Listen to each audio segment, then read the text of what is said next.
The shock of discovering my wife's betrayal hit hard. The truth was brutal, shattering our 15-year marriage. I confronted her, and she lied, thinking I'd forgive.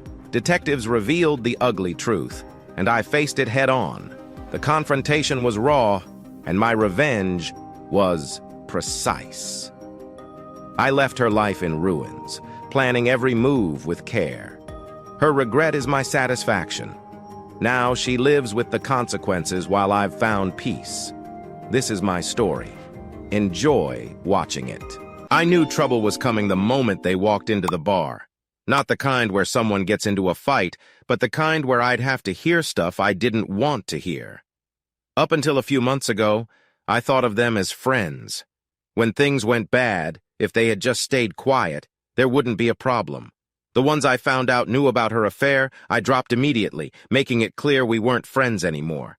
They tried to argue, saying they didn't want to choose sides, hoped she'd realize it was wrong. She still loves you, blah, blah, blah. But I wasn't having any of it. It took a few meetings and some heated discussions for them to understand I meant it. Now, if one of them tries to talk to me, I either walk away or leave. I think they finally got it. The few friends I still talked to understood and never mentioned her. If they did by accident, I just excused myself and left. It had been 6 months. The paperwork was done, statements given. My offer to split everything 50/50ths was more than fair, and it was almost over. She was fighting it fiercely. We tried mediation, but they gave up when neither of us would compromise. Mostly they talked to her, trying to get her to see she was getting a really good deal. Then she wanted counseling. I refused, telling the judge it would be a waste of time and money because I would never reconcile. The judge listened to an emotional, almost hysterical Becky and even threatened me with jail. I said, "Okay, just tell me when to go." "Are you that sure the marriage can't be saved?" the judge asked. "Yes, 100% sure. I will not ever live with her or have a relationship with her again. We have no kids, very few shared friends now. My business partner and his wife helped her hide the affair, so I'm done with them. Divorcing her is just a small thing in the bigger picture of life. Clear enough?" I might have overstated it, but she tested me. I spent 3 weekends in jail before she dropped the idea of counseling. The women had a mission. You could see it in their eyes. The men looked uncomfortable. I knew they didn't come here by chance. The bar was 25 miles away in another town. I told my new favorite bartender I didn't like the people at my old bar anymore. She was sharp, in her mid-40s, and had seen it all. She got my story out bit by bit, usually after I'd had a few beers. She'd been married to the same man for 21 years. They owned the bar. The best thing about her was that she never gave an opinion, even though I could tell she wanted to. One night, I told her she could speak her mind just once and never bring it up again, so she'd stop wondering. When I finished, she looked at me. "I've only heard your side. It might be fantasy and nonsense, but I don't think so. You were probably right to leave, but you might want to hear her side. I'm sure you've wondered why it all fell apart. It might help, or it might make you angrier. Still, hearing her out might do you some good. Up to you. End of discussion. The next beer is on me." I loved this woman. Like a mother, she'd let you drink as much as you wanted for a price, if you gave her your keys first. She knew something was up when they walked in and saw my face turn cold. "Friends?" she asked, nodding towards them. "I don't know," I said. "Guess I'm about to find out." "Don't do anything stupid," she warned. "Just give me a look and I'll run them out of here." 10 minutes passed before they said anything. Todd came over and stood beside me. "Hey, Jace, how you doing?" "I'm fine. The family's fine. Everyone's fine. Get to the point, Todd. What do you want?" My flat, emotionless tone shook him a bit. "Me and the guys," he nodded at his 2 friends. "We don't really want to be here, but Becky's been crying over how you're being mean about something she's sorry for, and you won't forgive her. You remember being married, technically you still are, and they won't drop it. So we found out where you were, and here we are. Will you talk to them?" "What if I say no? Tell them to leave me alone?" "It would probably hurt their feelings, and they'd come after you anyway." "Please, Jace." I made him wait a minute. "Fine. But remember what I told Jeff and Angela? Bob and Gloria? It still stands. We do this. We're done. Don't look me up again. Got it?" He seemed angry, but I didn't care. I understand. Man, you've become so tough. Will you talk to them now? Yes. But let me ask you something first. If your wife was cheating, would you forgive her? He smirked. That'll never happen. She loves me. Yeah. Becky said the same thing. Didn't stop her, did it? He frowned as I continued. First, tell Sandy and George what I said and have them come over and say they understand. They might not be as controlled as you are. Then tell the girls I'll give them 10 minutes, no more. They better be sure about what they say because they won't get another chance. I guess I have time for one more beer, I replied. I turned my back on him. He stood there for a moment, looking down, then returned to the table. I watched in the mirror as their heads snapped up and they started arguing. Sandy threw up his hands and came over to me. I've always liked you, Jace. You don't deserve this mess. I feel bad about it, and I'm done. Sorry for the trouble. But Tina is set on this.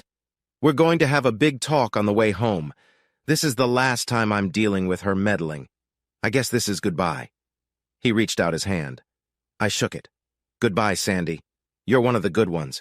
If I come back to town, I might look you up. Not Tina, though. George never really liked me, so he didn't care. The women watched me closely. I made them wait a bit, then took a deep breath and walked over to their table. I sat down and they began to talk. I held up my hand, took out my phone, and set a timer for 10 minutes. I could see it annoyed them. All right, you have 10 minutes. Start now. Tina rolled her eyes. Really, Jace? A timer? 9 minutes and 49 seconds, I replied. They talked over each other for a minute, then realized their mistake and looked at Carrie. She seemed to be the spokesperson. I know this really isn't our business, but I slammed my hand on the table, making them jump. Exactly. It's none of your business, and you should stay out of it. But you can't help yourselves, can you? You think you need to make me see sense because you're our friends, right? Then where were you when she was cheating on me? Why didn't you care then? Any one of you could have told me and saved me a lot of pain. But you didn't. Some of you even covered for her. I'm done with this. Let me reset the timer.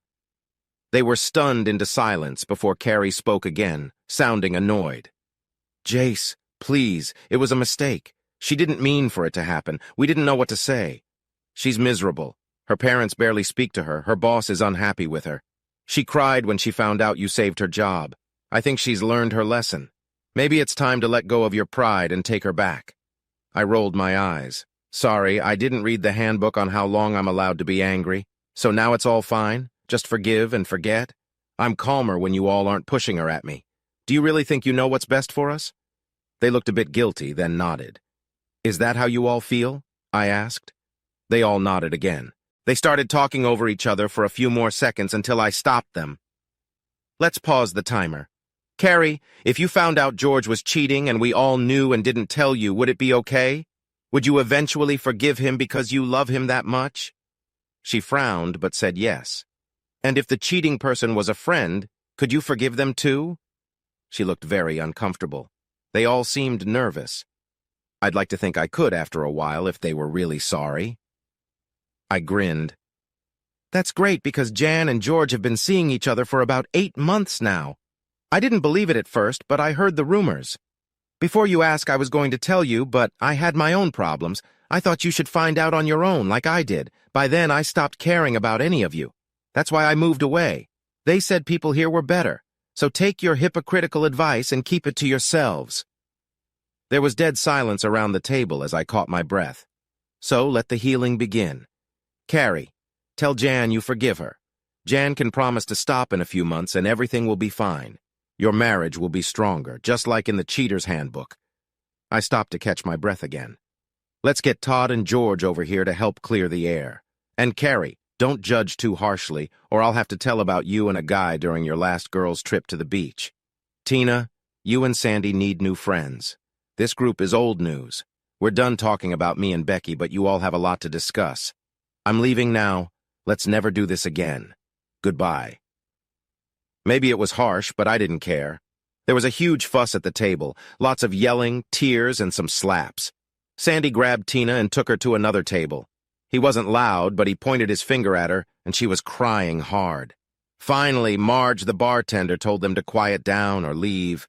They all left except for Tina and Sandy. She shyly came up to me. I'm sorry, she said, looking down. Then she gathered her courage and looked up. "It's just that we thought you were the best of us. You guys seemed so happy. When you and Becky broke up, I didn't think it was the end. I thought you might cool off and talk it out. But I guess everyone's shocked by how serious you are about this, especially Becky. You really are done with her, aren't you?" "Yes, Tina, I am. But you've got it wrong. You and Sandy are the best people I know. Learn from this and be more careful with friends in the future. Go home now, love each other, and if nothing else, remember me and Becky and how you can never be sure of anything, especially when it comes to betrayal. Maybe I'll see you around." Sandy apologized again before they left, holding hands. Marge nodded at them as they walked away. "They seem like a nice couple, but as for the others, I'm not so sure. Your hometown's divorce court might get busier soon." I nodded in agreement. Then I gave her my keys and $30 for a cab. I switched to drinking whiskey. I was just as surprised as anyone else by my reaction. I always thought of myself as a good guy, and I guess I still do. But you never know how someone will handle stress and betrayal. Loving her so much made the betrayal worse. At first, I wasn't really drawn to Becky. She flirted too much and seemed unsettled. We didn't date for the first 2 years I knew her. She was best friends with Cindy, my business partner's wife. Cindy kept trying to set us up. "Give it a rest, Sin. We're just not interested in each other." "Speak for yourself. I know she's interested. You'd be good for her." Half drunk, I smiled and kissed her cheek. "But dear Sin, would she be good for me?" She dropped it for about 6 months. Then Alan, my partner, asked me for a favor. "Jace, I know it's late notice, but all of us, Cindy, Becky, and her date, we're going to the theater tomorrow. Mamma Mia is playing, and I know you love musicals. Becky's boyfriend and she had a big fight and broke up. Would you come with us and keep her company?" I thought for a moment. "No thanks, Al. I don't think I'd enjoy it with a weepy or angry woman. Besides, you chose the show because you've been talking about it for weeks." We laughed. Later that evening, Cindy called. "Please, Jace, she's a mess right now. She needs the company of a decent man. But I don't need the company of an emotional woman. She'll behave, I promise. Please, please, please." I sighed. "All right, but only because I want to see the show." "You jerk! Now I have to buy some fancy lube on the way home. Hopefully cherry-flavored." We laughed for a minute while I tried to picture it. Alan was 6'4" and had a beard. Cindy might barely be 5'3". Seriously, though, thanks. "If tonight sucks, I'm going to make you pay for it. Now let's get back to work." We went to dinner first. Becky was sad but not annoying. I took a good look at her for the first time. She was about 5'7", slender, small chest, but with a great figure. Her auburn hair was in soft curls at her shoulders. She had a lovely face with brown eyes that often sparkled and a mouth that seemed to say, "Kiss me now." She knew she was attractive and used it to her advantage. I had seen her charm guys, only to laugh and walk away, leaving them hanging. We enjoyed the show. The girls sang their favorite song from the show in the parking lot. I looked at Al and grinned. We joined in, and soon half the parking lot was singing the final part together. Afterward, we went for a drink at a small club I suggested. It wasn't very loud, so we could actually talk. There was a band with 2 keyboards, drums, and a guy who switched between guitar and bass. The music was light and slow. Some couples were dancing on the small floor. Alan and Cindy soon joined them, and Becky pulled me onto the floor. It was slow, soft, and comforting. "Thank you," she whispered. "For what?" I asked, surprised. "For showing me that good guys still exist. Cindy told me to behave, so I did. I know you didn't want to come, but I'm glad you did." "Me too," I said, realizing I meant it. "Whether you know it or not, you're a great woman, Becky. Tone down the flirting a bit, find someone worthwhile, and you'll be very happy. I'm not judging you, just something I noticed over the years." She smiled. "Thanks, I think." "You really think I'm a good woman?" I smiled back. "When you want to be. Either way, you've got the nicest figure I've ever seen.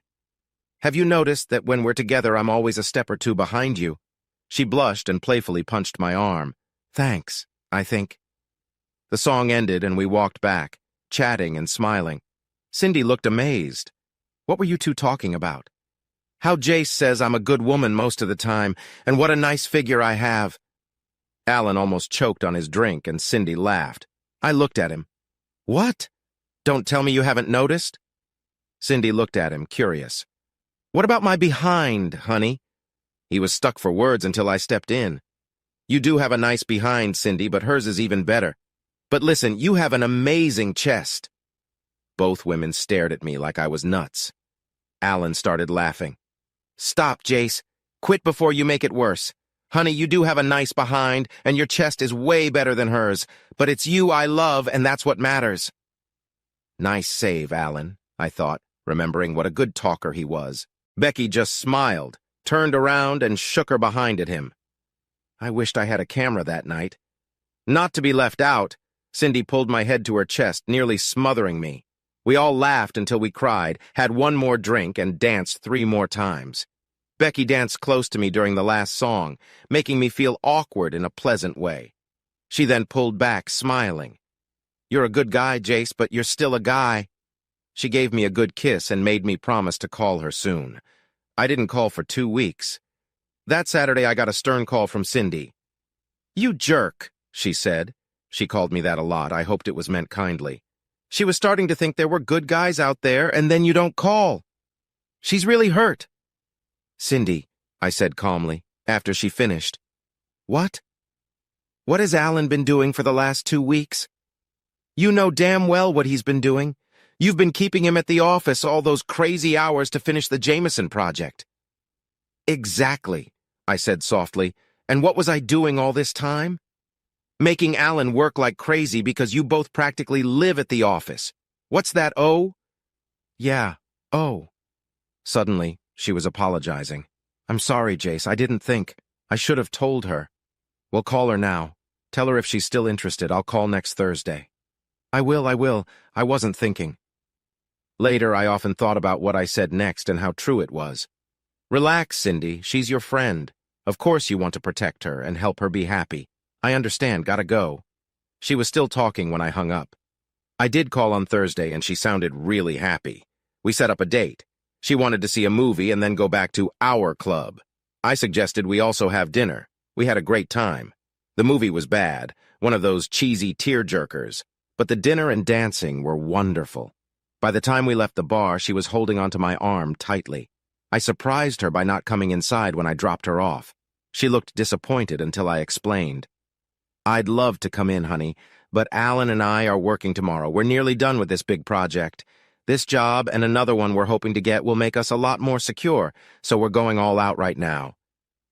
Calling her honey seemed to do the trick. I got a really strong kiss followed by another. I finally had to stop. Darn, do you know how hard it's going to be working tomorrow thinking about these kisses? If I mess up this job, I'm blaming you. She giggled sweetly. You'll do fine. If you like those kisses, just wait for the better ones. That wasn't your best. More giggling. No, that was an I really like you first date kiss. Keep impressing me and you'll get the best ones soon. Now go. Conquer the business world. Call me soon. She and Cindy surprised us by showing up the next day with a home-cooked meal. You have to eat, right? She said, walking past me. They set the conference table and we ate a feast fit for a king. Afterwards, they cleaned up and packed. I found her bouncing up and down on the conference table. What are you doing? Making sure it's strong enough. I don't want it to break when we celebrate. Cindy laughed and joined her. Yeah, it'll hold us. Bye, honey. Becky got up. Yeah, bye, honey. See you this weekend. We're going to the lake, grill, and swim. You guys need some sun. As an ad guy, I know one of the most important rules is to show your best while hiding the weak points. The girls both had new swimsuits. Becky's top was modest, but the bottom was tiny. Cindy had a modest bottom, but her top was barely there. I still don't know why we weren't kicked out of the state park. Maybe the fact that the lifeguards and the park manager were men helped. Alan and I almost burned the stakes because we couldn't stop looking at the girls. They finally laughed and put on light covers. We ate, we played in the water, and joined a volleyball game against 4 guys. Every time they started winning, Becky would bend over to pick up the ball, or Cindy would jump up and down. We won, even though we weren't very good. Just before dark, they pulled us into the water, snuggling close. The almost naked touch got me excited quickly. We were kissing when she pulled back and dived underwater. She came back up, smiling. Cindy did the same. "Sorry," she said. "We were getting too warm." That night is something I'll always remember. Even now, as hurt and heartbroken as I am, I can't help but think about it. We were always together. Cindy and Alan would meet us for lunch once or twice a week. One brought food, the other went out.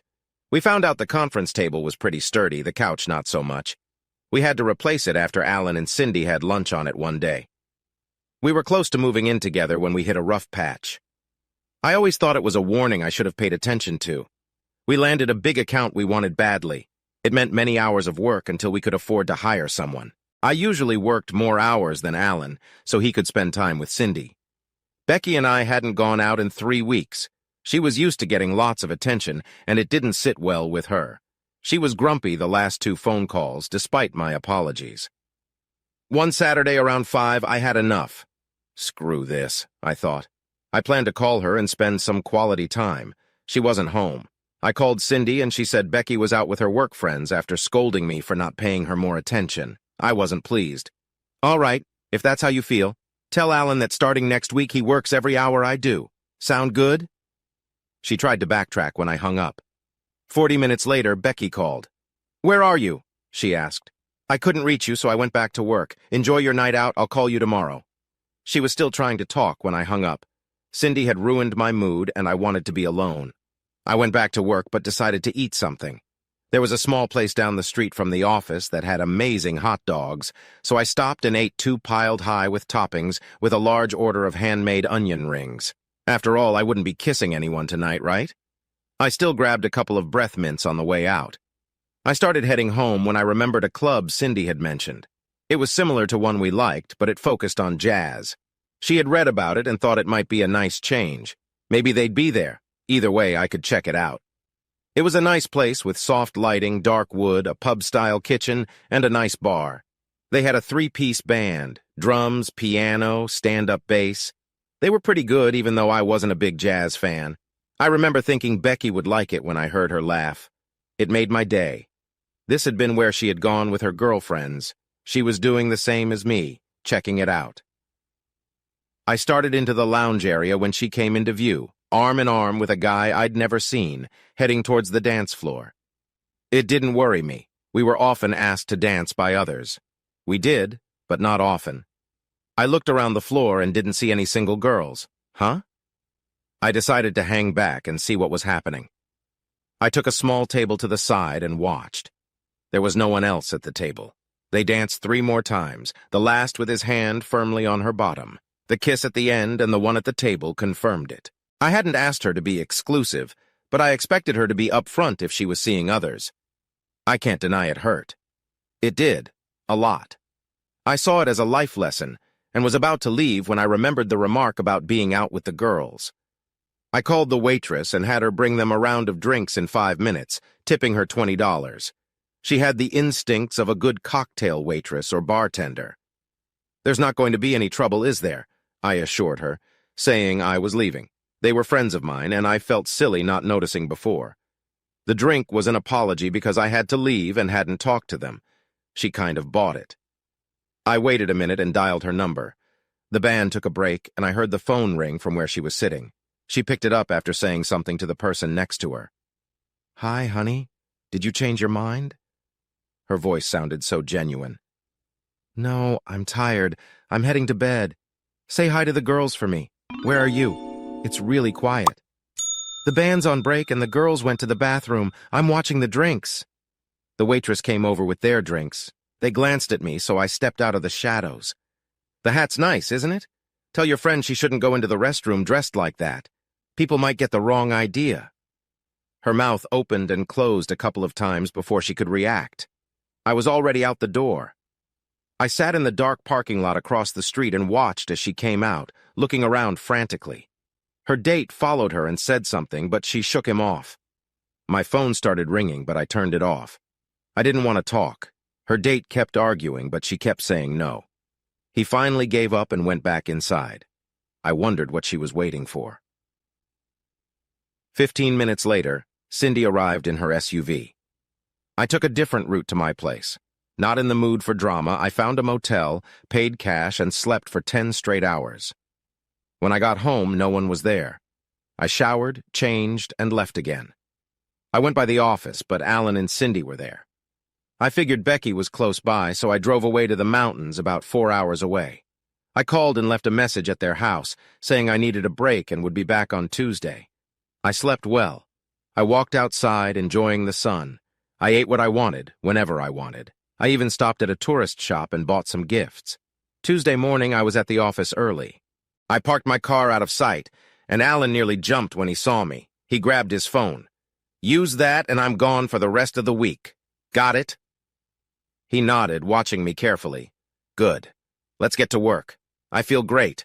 That break really helped. I have some good ideas. Tell me what you think." We worked until lunch. He was excited about the new ideas. At lunch, I told him I'd be back in an hour. I usually ate a sandwich at my desk and kept working. When I got back, Cindy arrived 20 minutes later. She took a deep breath, but I held up my hand. "I'll talk first. Becky doesn't owe me anything except honesty. We hadn't agreed to be exclusive. I would have hated it but understood if she wanted to see others. But she lied about who she was with and where she was. That says a lot. She tried to speak, but I raised my hand again. "Not done yet. Tell her not to bother me. I'll call her this week. One more thing, did you know she was on a date and then lied to me about it? If I think you did, it would affect our friendship. If I can't trust you, you're not my friend. Understand?" She looked pale and Alan seemed uncomfortable. Then she lied. "I didn't know, or I would have stopped her. I'm mad at her too, Jace. I thought she was growing up. I'm as disappointed as you are. I let her have it." "When?" I asked. "What do you mean? When did you let her have it?" "That night. She called me from the club, crying. We spent half the night looking for you.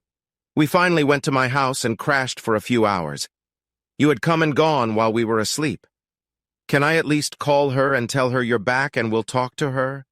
I sighed inwardly. Maybe she was telling the truth. "Yes, call her. Now let's get back to work if you want to keep that house and car." At 6 o'clock, I told Alan I was leaving for the day. "You're kidding, right? There's a lot to do. And it will still be here tomorrow. No more overworking myself, at least for a while." I left him with his mouth hanging open. The next day, I placed an ad for an associate. Alan was upset because it cut into the profits. "Fine," I said. "I'll cancel the ad. But if we do, we're working hourly from now on. No more salary." He didn't like that because he knew I worked more hours than he did, so he shut up. I hired a woman straight out of school. She was talented but needed real-world experience. I spent a lot of time with her at first, but she improved quickly. Our business grew because we could handle more work. Ada and I kept the ideas flowing while Alan handled contacts and sales. I called Becky as promised. She didn't know what to say. I waited. "I'm sorry," she finally said. "For what?" I wasn't going to make it easy. "For lying to you, for going out behind your back. I was feeling restless and just wanted to get out. I wasn't going to do anything more, I just needed someone to talk to." I surprised her. "I understand. And you hadn't made any promises, but I expected honesty and you lied. How can I trust you now? I was hoping for more between us. I thought you did too." "Oh well, a leopard never changes its spots." That comment made her angry. "Damn you! You always thought I couldn't measure up, didn't you? You probably feel so proud now, saying I told you so. I was falling in love for the first time. I was scared and lonely. I never felt like that before. I messed up." "I'm sorry," I said softly, just above a whisper. "I'm sorry too, and I was already in love with you," she replied. Her voice begged me to stay, but I hung up. I didn't talk to her for 2 weeks. When I finally did, I was not ready for her reaction. "Do you want to go to a club on Saturday? Maybe have dinner at that new Indian place first?" she asked, sounding angry. "Decided to forgive the sinner, huh? Is my penance over?" I asked. I gently hung up again. I didn't need this. Cindy called me. "What did you say to her?" "I asked her out." There was silence. I thought maybe Cindy had hung up. "Oh, what did she say?" "She didn't say yes, and that's all that matters. Good night, Cin." 2 days later, Cindy called me again. "I'm with Becky. If I give her the phone, will you talk to her?" "Yes, but only if she talks and doesn't scream." Make her understand that it's getting easier not to talk to her. She needs to say what she wants without drama. Tell her that, then give her the phone. I heard them whispering for a couple of minutes. Jace? Becky said. Hi, Becky. Jace, I'm really sorry for everything. I'd like to start over. See me as a new person, okay? Alan wants to have a barbecue on Sunday. Will you come over? To visit or to cook? I asked. She laughed a little. Alan would burn concrete if you put it on the grill. Both. I'd like to actually eat, she said. Make your potato salad and it's a date. I will. Thank you, Jace. It took 5 months to really feel close again. I dated others and it made her mad. I told her up front when I couldn't see her and why. She held back her anger. When we decided to be closer, we had a serious talk. If we're close, it's just us. No one else. Do you understand? Even if you go out with friends, if I find out and you didn't tell me, it's over. No more second chances. I'm not going to check up on you. You're on your own. If you mess up, it's your fault. She agreed too quickly for my liking. I want you to think about this, Beck. I'm talking long-term here. Don't give me your answer yet. I need to get tested before we do anything. I don't want to bring any infections with me. For the first time, she realized I had been with other people. I saw the tears, but she held them back. All right, honey. I haven't been with anyone since you, but I'll get tested too, and I already know my answer. A week later, we both had clean test results and exchanged keys to our apartments. Being with Beck was always exciting, but getting close again nearly exhausted me. I was sore all over and fell asleep at work twice. Alan said something to Cindy, and she told Becky to let me rest sometimes. She agreed, though reluctantly. I still worked long hours, but not as much as before. The experience had taught me to prioritize. We had been living together for 8 months when I called her at her job. Can you leave work this afternoon? It's important. She agreed right away, so I picked her up and handed her a fast food bag. Sorry, babe. This will have to hold you until dinner. I refused to tell her what it was about. We drove to a nice neighborhood and pulled into a driveway. There was a for sale sign out front and a realtor waiting. Is this your wife? The realtor asked politely. Maybe, I said. I'll know by the end of the day. Becky looked at me like I was crazy. Well, let's have a look, shall we? Really, men have no clue what's important in a house, don't you agree? They understand structure, brick, and wood, but they don't get comfort or possibilities. The realtor kept talking as she showed us the house. It had 3 bedrooms, a big yard, and a small patio. Excuse us for a moment while we discuss, okay? Becky said to the realtor, pulling me into the living room. Look, honey, a fireplace. She wasn't distracted. She backed me against the mantel. What is going on here? Isn't it obvious? We're house hunting. I don't want to start married life in an apartment. And we'll need the space when we have kids. I don't think she heard much past married life before she jumped into my arms. I scraped the back of my head on the mantel, but I didn't care. Then she cried. Then she giggled. Then she got serious. Where's my ring? I haven't got it yet. I thought we'd pick it out together. The realtor found us and heard the last part. She laughed. I told you, men are clueless. Are you ready to see a few more houses? Becky was so excited she nearly dragged us out. I got to sit in the back while they talked about locations, schools, and shopping. I stopped listening after 5 minutes. We looked at 4 more houses before returning to the first one. When we got to the living room, Becky looked at the mantel, smiled, and said, "This one." It took a week to do the paperwork. Our business was booming. We had hired another worker, and Alan was training a new salesperson. With the large down payment I made, we moved in less than a month. We didn't bring any old furniture. I let her choose everything until we got to the patio and the garage. Mine, I said firmly. She laughed and agreed. I spent some money to install an outdoor kitchen and living area with a clay oven. I loved it.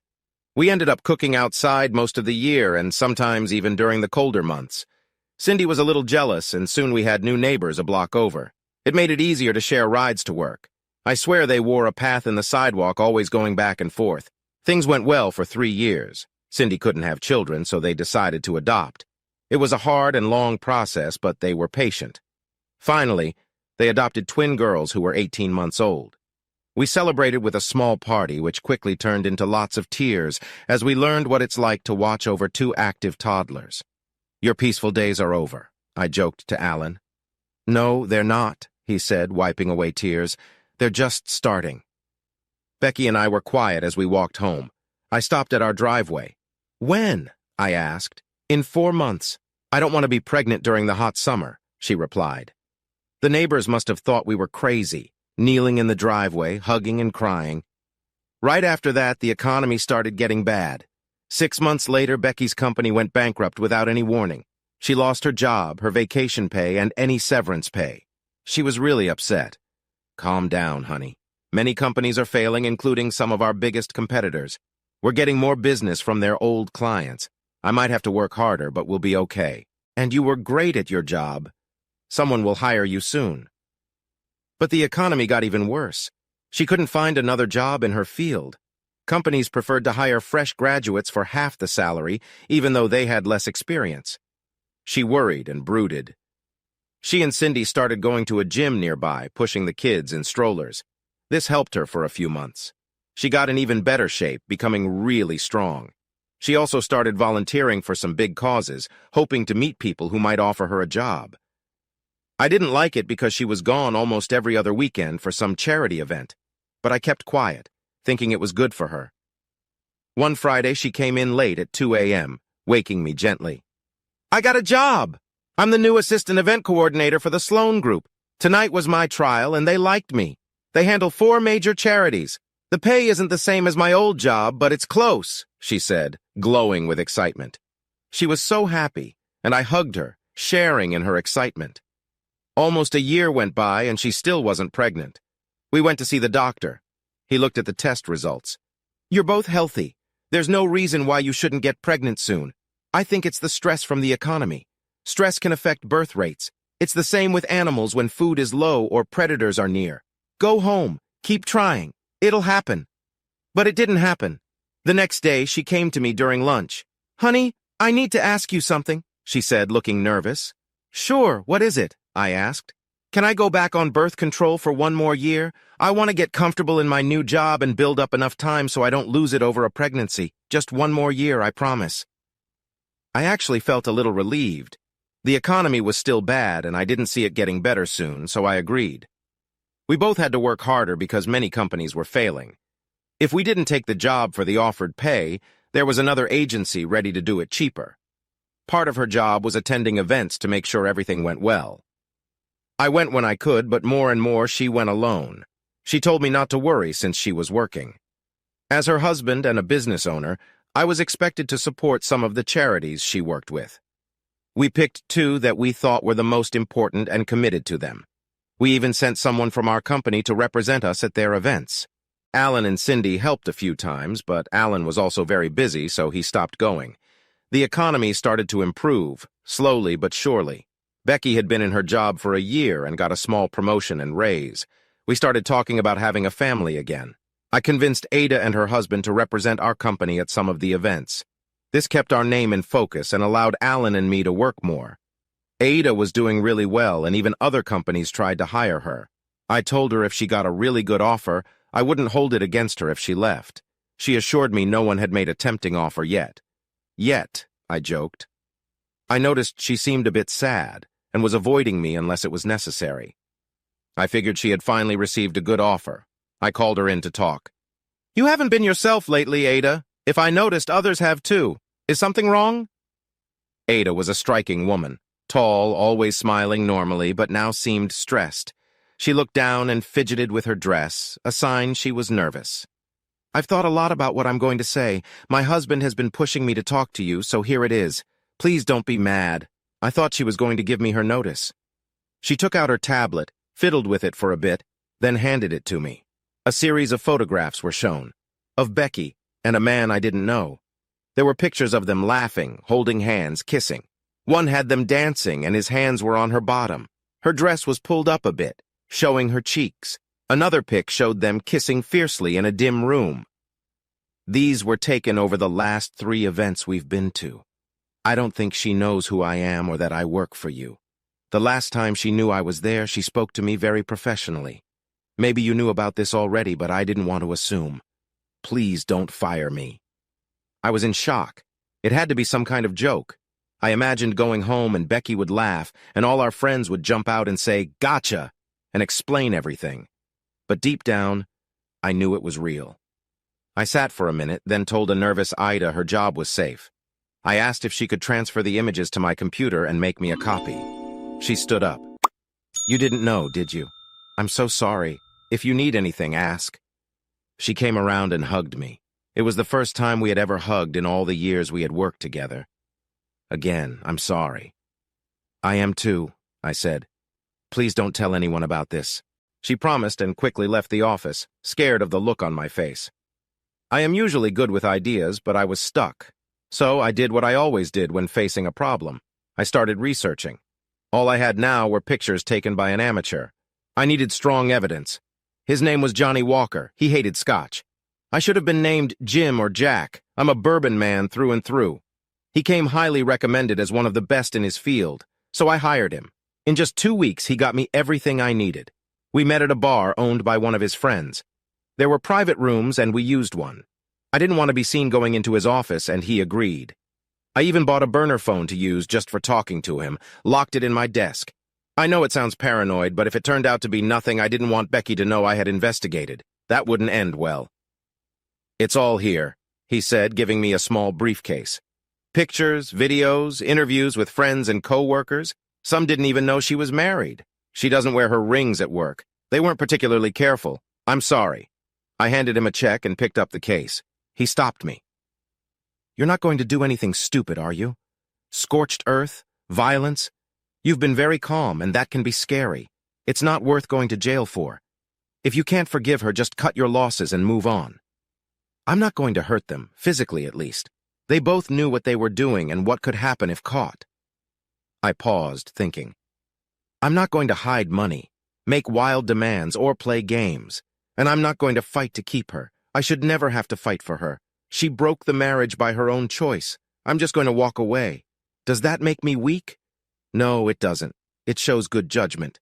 You're calm and logical under pressure, which is rare.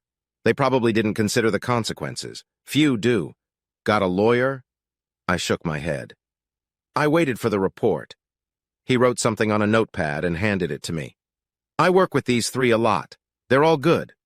The first one is aggressive. He isn't happy until there's a fight. The second one tries to stop divorces, not good for your situation. The third is your man. He likes to keep things clean and calm while doing the best for you. If you don't have anyone lined up, give him a call. Mention me for a discount." He walked to the door. Before leaving, he gave me more advice. "If I were you, I wouldn't watch the DVD or look at the pictures. It won't help and will just give you bad memories. Same with the report. You know enough already. Read the red envelope, though. There's some interesting stuff about your friends and their knowledge of her affair. And we'll keep the phone tap on for 2 more weeks, as you asked. Again, I suggest not listening. Call if you need anything else." I took the case to my office, took out the red envelope, and locked the case in the bottom drawer of my file cabinet. I decided to follow his advice for now. I called the third lawyer on the list and set up a meeting. Paul Whitfield ran a small office with 2 other partners. Their office was in an old building with fancy trim, high ceilings, and ceiling fans. He saw me looking and grinned. "We own the building. I insisted on keeping the fans. They add character." I liked him right away. He warmed up during the meeting, and by the end, I felt I could trust him with my divorce. He liked the idea of an amicable split and said he could improve the settlement. It wasn't a no-fault state, which made things easier if she didn't fight. "Do you think she will? I really don't know what she's thinking or doing anymore. When can we file?" "Thursday or Friday, which do you prefer?" I thought for a moment. "Can it be done on Saturday evening?" He looked at me. "This isn't going to get stupid, is it?" I smiled for the first time. "Probably." "Hold off until Monday and serve her then. She should be home by 7. "Not at her office?" "No. Let her keep a little dignity. Besides, if she's fired, wouldn't I have to support her?" "Smart man." He grinned and shook my hand, then turned serious again. "Call me if you remember anything else or have more questions. Thanks for your business, even if it's sad. I'll call before she gets the papers if you want." I got everything in order. I found a nice 2-bedroom house in the next town over. I thought about an apartment, but I preferred houses. It meant a 35-minute drive to work, but it was a quiet area, and I didn't think she'd find me there. I read the red folder. It made me so angry to learn how many people I knew had known about or helped hide her affair. Their time would come, especially 4 of them. I acted normal at work and kept the act at home for the week. She was in a flirty mood on Thursday, hinting at a nice weekend. By then, she was just a body to me. It wasn't about love anymore. "You seemed a bit distracted tonight, honey. Am I not enough for you anymore?" She tried to be playful, but I could hear fear in her voice. "You've always been enough, Beck. I'm just tired and stressed. Let's sleep." I tried, but I couldn't cuddle with her, so I turned away and pretended to sleep. She snuggled up to me. "Love you, baby." I didn't answer, still faking sleep. I think she knew, but she said nothing. I couldn't stand it, slipping into what Paul called stupid territory. I waited almost an hour after the event started before going in. I stood at the edge of the crowd, watching. They held hands and stole little kisses. The band started playing, and they danced. He was a better dancer than me. Other than that, I didn't see it. He wasn't taller or more fit than me. No accounting for taste, as my aunt used to say. I was almost at them when I stopped. Cindy. She walked up to them. They hugged and laughed. I wondered if Alan knew she was here. People moved out of my way. Becky noticed the crowd parting and turned, still holding his hand, and looked right at me. She froze for a moment, then tried to speak and let go of his hand. He smiled, the happy smile of a man with a good life, and held on. "Friend of yours, hun?" He finally let go and held out his hand. "No," I growled. "Husband." He went pale and stepped back. I looked at Becky. "Are you going to introduce us?" "Jace, honey, it's not what it looks like. Don't bother. It's exactly what it looks like. My wife with another man, to put it nicely. Or I could say the jerk she's cheating with, the guy she's seeing, the worthless loser who has no problem with a married woman." I was getting louder, and I paused to calm down. Her boyfriend tried to disappear into the crowd. Many people were listening. I called out to him, drawing more attention. "Where do you think you're going? You've got the guts to be with her, but not to face the consequences. Doesn't say much for you, does it? But don't worry, she's yours now. I don't need her." Becky pulled my arm, begging me to calm down and talk. I pushed her hand away. "I know, Beck, I know. Don't try to explain. Don't insult me by lying. We're done. Completely. Understand? I left you something on the dining room table. It should bring back good memories for you." I looked at Cindy, who was standing nearby, looking terrified. "And you. Don't you ever speak to me again. If we're in the same room, stay as far away as possible or leave. No, wait. Did Alan know?" She looked down. That told me enough. "Then tell him we're done as business partners. He can buy me out or I'll sell my half." It all blew up. She called. Alan called. Cindy called. Over and over. I didn't answer, erased the messages. I kept my car in my garage with the door down. I could walk to a grocery store and a bar. I didn't like the bar, but the store was fine. I shocked Alan by showing up at the office Monday. He started to talk, but I stopped him. "I know you knew," Cindy told me. "I'll never forgive her for helping your wife. And before you say yes, she helped by keeping it secret. So tell your wife to stay away from the office and me. If she insists on being here, I won't be. I'll let the business fail and walk away. This includes Becky, her boyfriend, or any of our so-called friends. Leave it alone."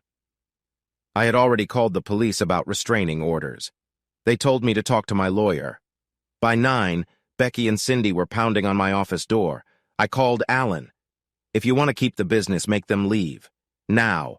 Or I'll leave and not come back." I could hear them arguing through the door. Becky refused to leave, and Cindy supported her. Alan tried to make them understand. "Please, girls, I'm begging here. This is his place of business as well as mine, and he has the right to conduct it as he sees fit. If you push it, he'll have grounds for a restraining order, and that would be bad." He was really upset and told me he wants to sell his part of the business. If I don't buy it, he'll find someone else. "We can't afford that, Cindy. Not now. We're just starting to find success. He's the one with all the ideas, the brains of our business. I just sell what he thinks of. It would ruin us, Cindy. Think about the kids." I heard some more quiet talking, then silence. He called, "They're gone. You can come out of the office now. I don't think so. As long as I'm in here, I'm away from all this drama. Go back to work, try to figure out what you're going to do, and ask Ada to come in, please. He started begging again, but I hung up. It's been a few interesting days. Do you want to hear about it? She said as she sat down. Curiosity got the better of me, so I nodded. I was there. You had forgotten about it, hadn't you? I almost lost it when I saw you. Mac, her husband, and I tried to catch you, but you were too fast. Mac said he saw a lot of anger on your face. He said you scared quite a few people. After your little speech and storming out, it was chaos for a while. Becky tried to follow you, but Cindy and the guy held her back. I was close by and heard Cindy tell Becky to give you some time to calm down. Becky was crying, saying if she didn't talk to you then, she'd never get another chance. But by the time she got free, you were gone. A lot of the guests left after that. I think the donations that night were less than they had hoped. She stopped and looked at me. Do you know the guy's name? Yes, and his age, where he lives, what car he drives, his past, and everything else a good private investigator could find out. She shivered a little. You're not going to do anything bad, are you? Yes, I said, making her pale. I'm going to ignore him. Every time he goes around a blind corner or hears a loud noise behind him, he'll think it's me. He'll be nervous for a while. Eventually, he'll figure out I don't care about him at all, and that will be the biggest insult. What about your wife? They almost had to carry her out of the place. I think she started to understand how bad it's going to be. I don't have a wife, I said, straight-faced. Then I smiled to ease her mind. But if anything ever happens and you find yourself single, I'd be there like a politician on election day. Not all white guys are that bad. She smiled. I don't usually date outside my race, but for you, I'd make an exception if things changed. We stood up and she hugged me. It felt nice. She gave me a big hug. I couldn't help it. I smiled. She grinned back. I'm going to stop on the way home and get something nice for future dreams. We laughed, hugged again, and worked for the rest of the afternoon. When I came out, there were 2 letters on my bike seat, one from Cindy, one from Beck. I knew Alan was watching as I dropped them on the ground and left. I hadn't gone a block when I saw a familiar SUV behind me. I laughed into my helmet. Let the chase begin. I was on my Yamaha Roadstar with a powerful engine. It was my one sign of success. It was 2 years old, a repossessed bike I got for a good price. Beck loved it, and we spent many afternoons riding around exploring. Keeping them close, I suddenly made a right turn on red. They were 2 cars behind and got stuck. I turned into a parking lot 3 blocks down, waited until I saw them drive by, and then went back the way I came from. They were probably still driving around in circles when I pulled into my garage. I carried a burner phone with me and left my regular phone locked in my desk drawer. I still used it for business, but I screened and deleted everything except calls from my customers and lawyer. Beck finally sent a registered letter, which I signed for and sent back unopened. My lawyer did all my talking. She's a firecracker, he said, and she knows a lot of colorful words. She was living in the house, and I was making half the payment. I told my lawyer to let her know it would stop 6 months after we were divorced, hoping to sell it or for her to buy me out. I knew she couldn't afford it. She refused to get a lawyer. Paul shrugged. She isn't required to, but you can bet at the first hearing the judge will strongly suggest she get one. That will be her first attempt to drag it out as long as she can. She's not going to let go. I saw it in her eyes. I'm fine with billing the hours, but at some point, you need to talk to her, or just give up and withdraw the request. He saw my look and held up his hands. I'm not saying go back to her, just keep ignoring her. It may take a while, but eventually she'll get tired and agree to the divorce. Let's wait till the actual hearing. Maybe she'll realize she's fighting a losing battle and be reasonable. You really think so? I felt a tiny bit of hope. Nope, he said, grinning as he walked me out. She got her friends to try to talk to me.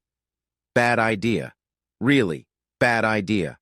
Word got out about my reactions, and most of them understood it was a forbidden subject. Then her mom tried to talk to me. I had always liked her, and I told her if she needed any help, I'd be insulted if she didn't call me. But if she mentioned her daughter again, I would never speak to her. My mom got involved.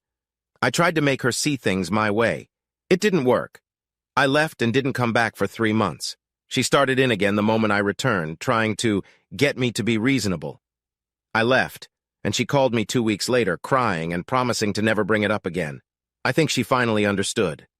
Now she was giving me the sad, "I'm suffering in silence, but you know I'm right" look. She wasn't helping me much.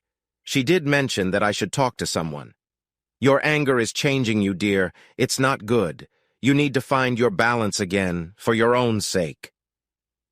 I thought about it for a while. I tried to keep the anger separate from the rest of my life. It didn't work.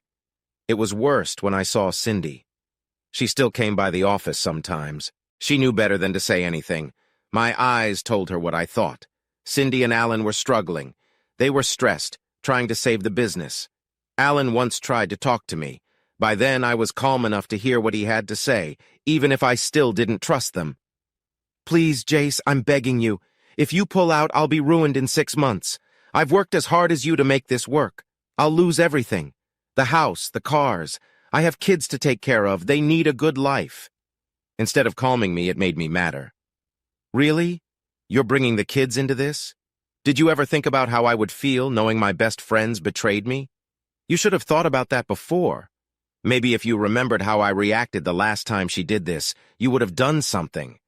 Were you thinking about the kids while you were lying to me?" He got angry and turned red. "Damn it. It's time for you to get over yourself and think about the damage you're causing because you're hurt. She cheated on you.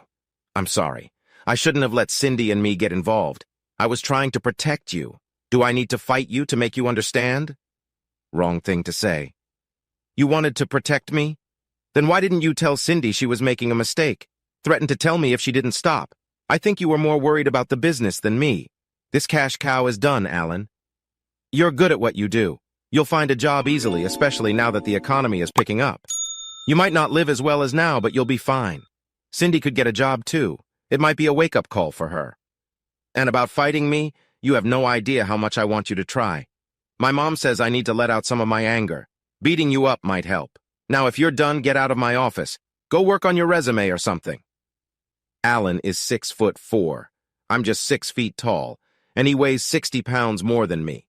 But he doesn't have my rage. He grabbed me, spun me around, and started to say something.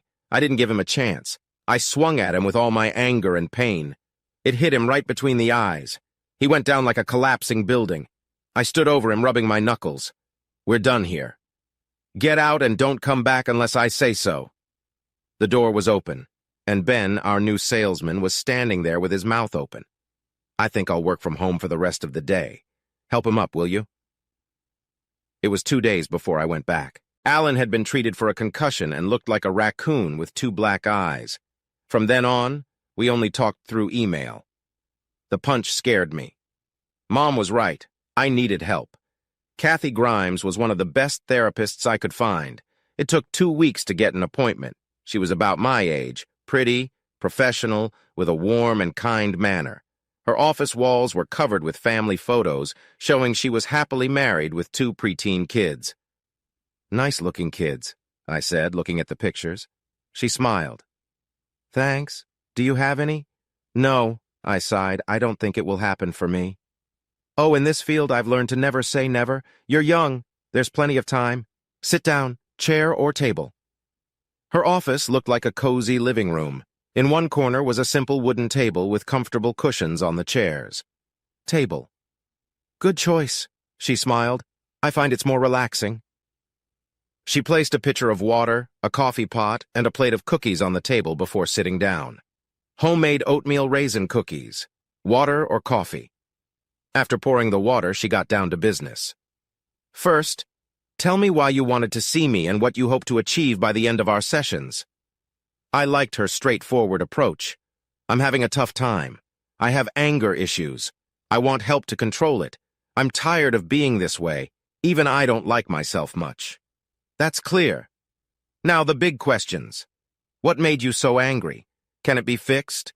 Do you want to fix it or move on?" For the next 90 minutes, I talked about my past, my relationship, marriage, and what came after, how much I had loved her, how much she had hurt me. She listened, took notes, and asked questions sometimes. By the end of the session, I felt a bit lighter. "You've given me a lot to think about. I'll review my notes before our next session. Same time next week, okay? And if your anger gets too much, call me. I'll try to fit you in." Do you want me to prescribe something to help you relax? No, thanks. I'll see you next week. I had been going to therapy for a month and I was starting to feel better.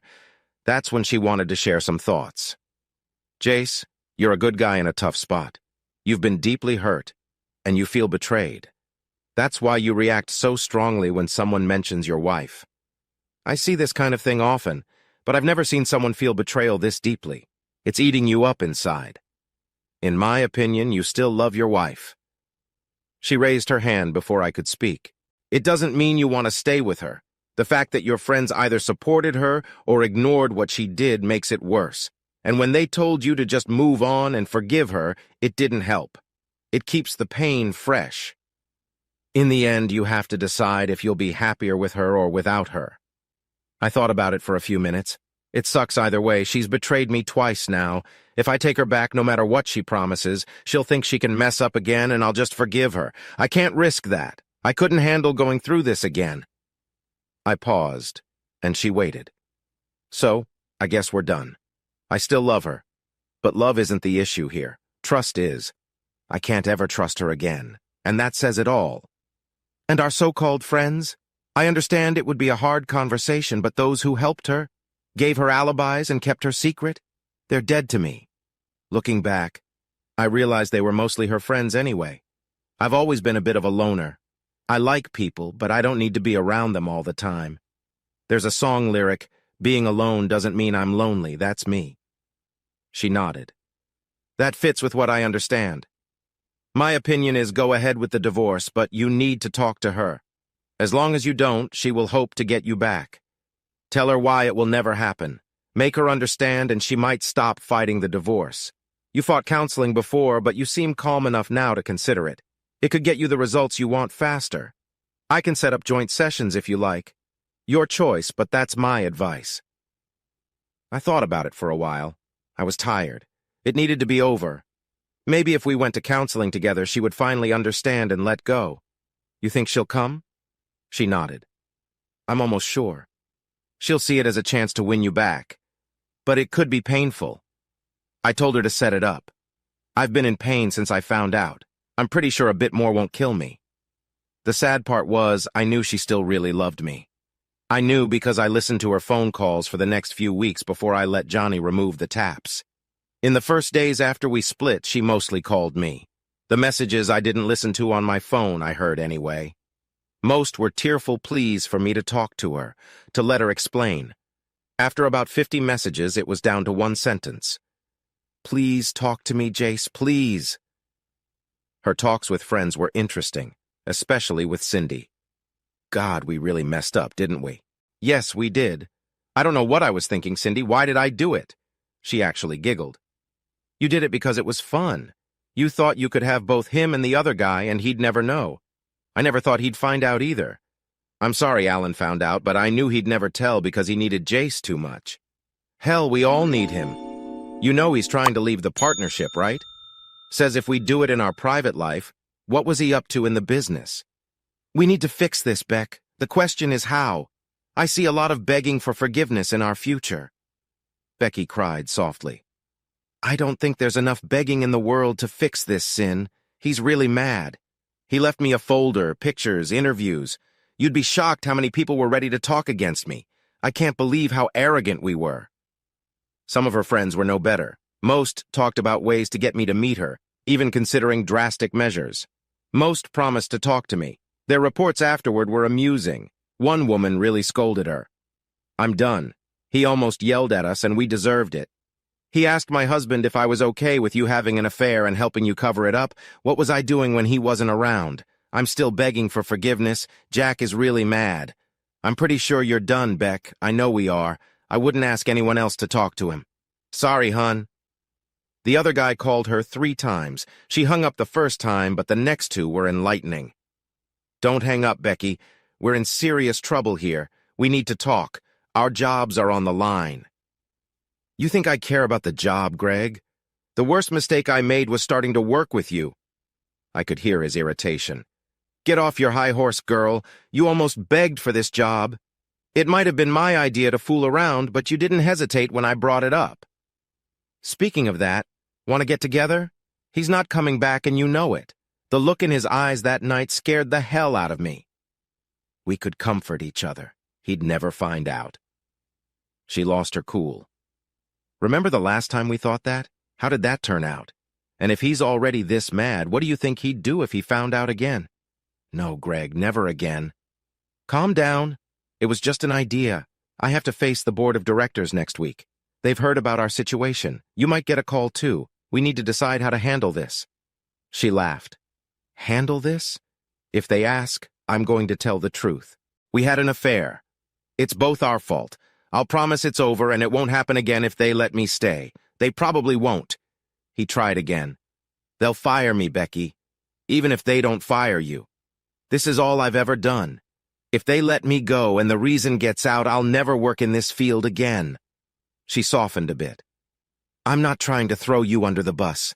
It's our fault, but I have to be honest. If I'm not and Jace finds out, I'm done for. I do like you, Greg, but you're not worth my marriage. She seemed sincere. I made a meeting with their boss. He came with his lawyer, terrified I'd sue. That would hurt their funding badly in this economy. Their company had a strict moral code. They could lose contracts and struggle to get new charities if they were seen as immoral. They usually had a clean record. I played the tape for them. Before you say anything, I need you to know this tape is legal. If things get tough, I will use it in my divorce. I let them worry before sharing my plan. I won't take legal action if you agree to my terms. First, my wife can never know about this meeting. Second, reprimand her, demote her, whatever, but don't fire her. She needs a job during our divorce. Do what you like with Greg. I think this isn't his first time and won't be the last. He's trouble. Again, that's just my opinion. Do we have a deal? Good. We can't write this agreement down, but I recorded our conversation. Here. I handed them the recorder, but didn't tell them about the second one still recording. Now, if I cause trouble, you can use this tape. One more thing. You have a volunteer, Cindy Waller. She helped my wife with the affair. It would be best if she is not linked with your organization anymore. They nodded in agreement. Becky got demoted and put on probation, but kept her job. Cindy was upset when they asked her to volunteer elsewhere, but she got it. Jace was behind this, she whined to Becky. So what if he was? Alan would probably agree if he admitted it. You're judged by your friends, Sin. And right now, I'm toxic. Greg was allowed to resign without a recommendation. I don't know where he went, but he called Becky to say goodbye. They let me go. It was polite, but I'm out without a recommendation. I guess this is goodbye. Becky was sympathetic. I'm sorry, Greg, but we brought this on ourselves. At least you're not married. There was a pause. Actually, Becky, I am. She's overseas in a tough place right now. She'll be back in 3 months. You jerk! How could you do that to her? At least Jace is home and safe. I'm a jerk, I agree. But I was lonely and you were there. I'm sorry, are you going to tell her? No, I don't know how to contact her, but even if I did, she doesn't deserve this. Love her when she gets back and never make this mistake again. I promise. I'm so sorry for how everything turned out. I hope you and Jace can fix things. You're a strong woman, Becky. Goodbye. She cried into the phone before hanging up. I thought about reaching out to his wife, but decided against it. If he kept up like this, she'd find out soon enough. Kathy contacted Becky, who was eager to talk to me. Kathy suggested she attend 3 sessions alone first. I think Kathy wanted to prepare her, but Becky was too stubborn to see it. The first session finally came. I thought she'd try to ambush me, so I arrived 30 minutes early. Becky was surprised when Kathy brought her in to find me already there. Jace, she cried, trying to hug me. Kathy stepped between us. Becky, for this to work, you need to give him space. He doesn't want any physical contact. If you don't stick to the rules, he'll leave and won't come back. Understand? It took a moment, but she sat at the table. Becky, listen. I know you have things to say, and so does Jace. Remember, be calm, be clear, and avoid drama. Do you want to start? She nodded, and we waited.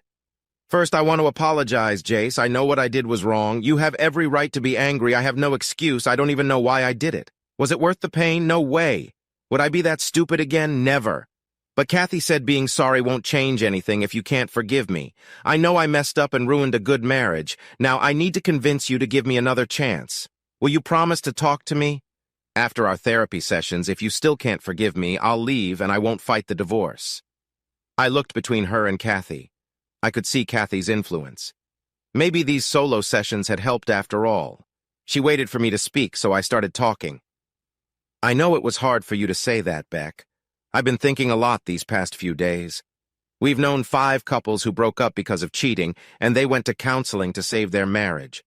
Only one succeeded, Gary and Sherry. And even they don't look happy anymore. They don't hold hands or touch like they used to. It's been 2 years, and they still haven't fully recovered. Can you live like that?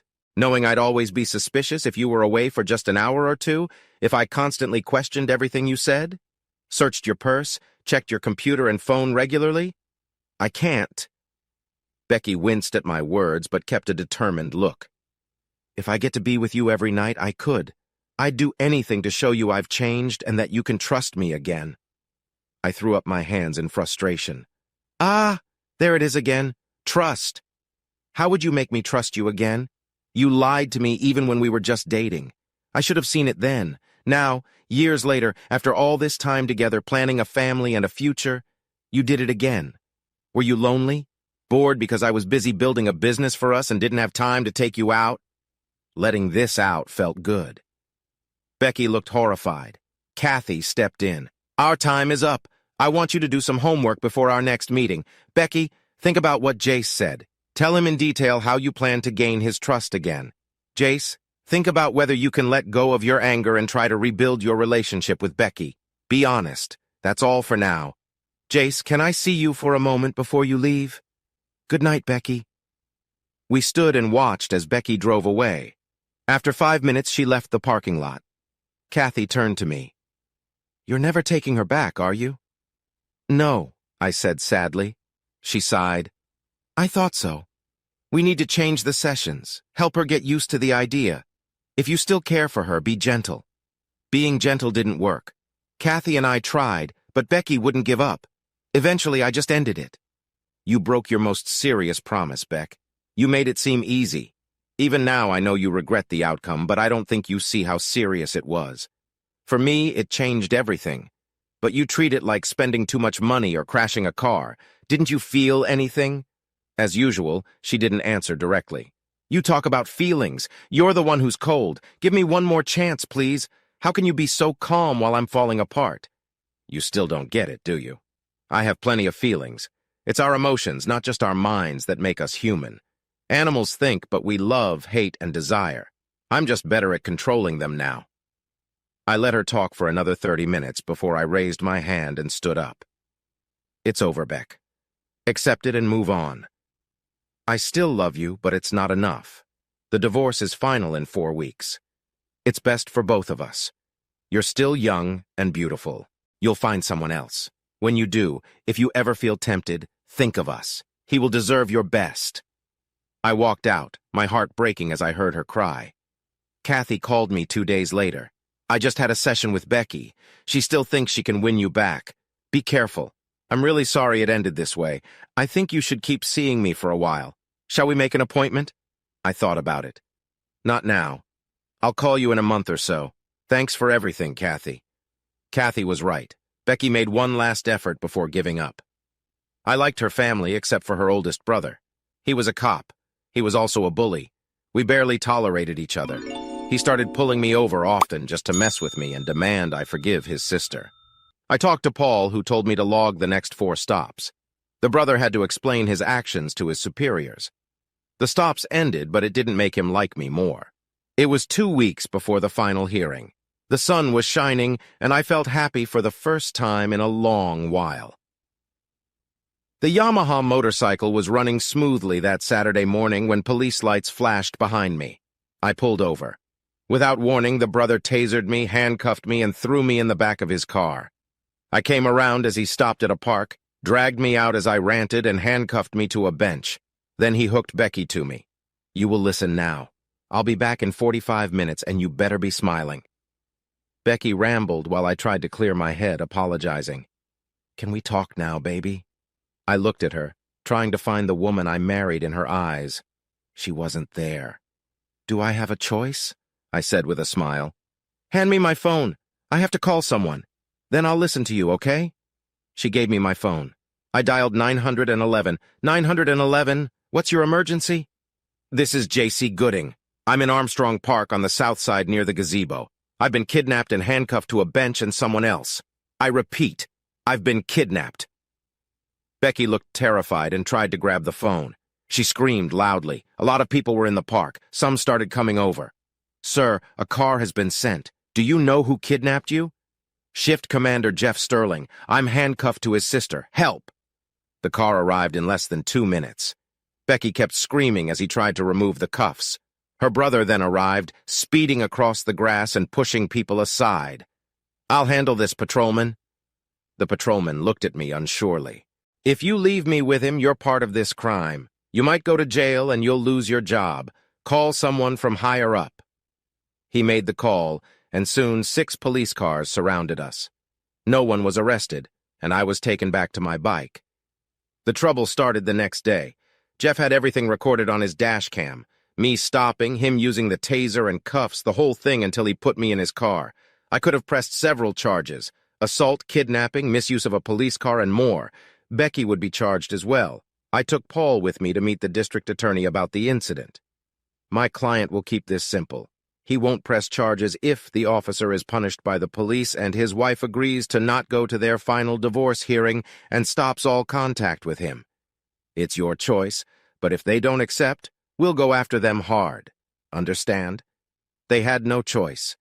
Their parents didn't want 2 of their 3 kids in jail, so they took the deal. Her brother didn't get off easy.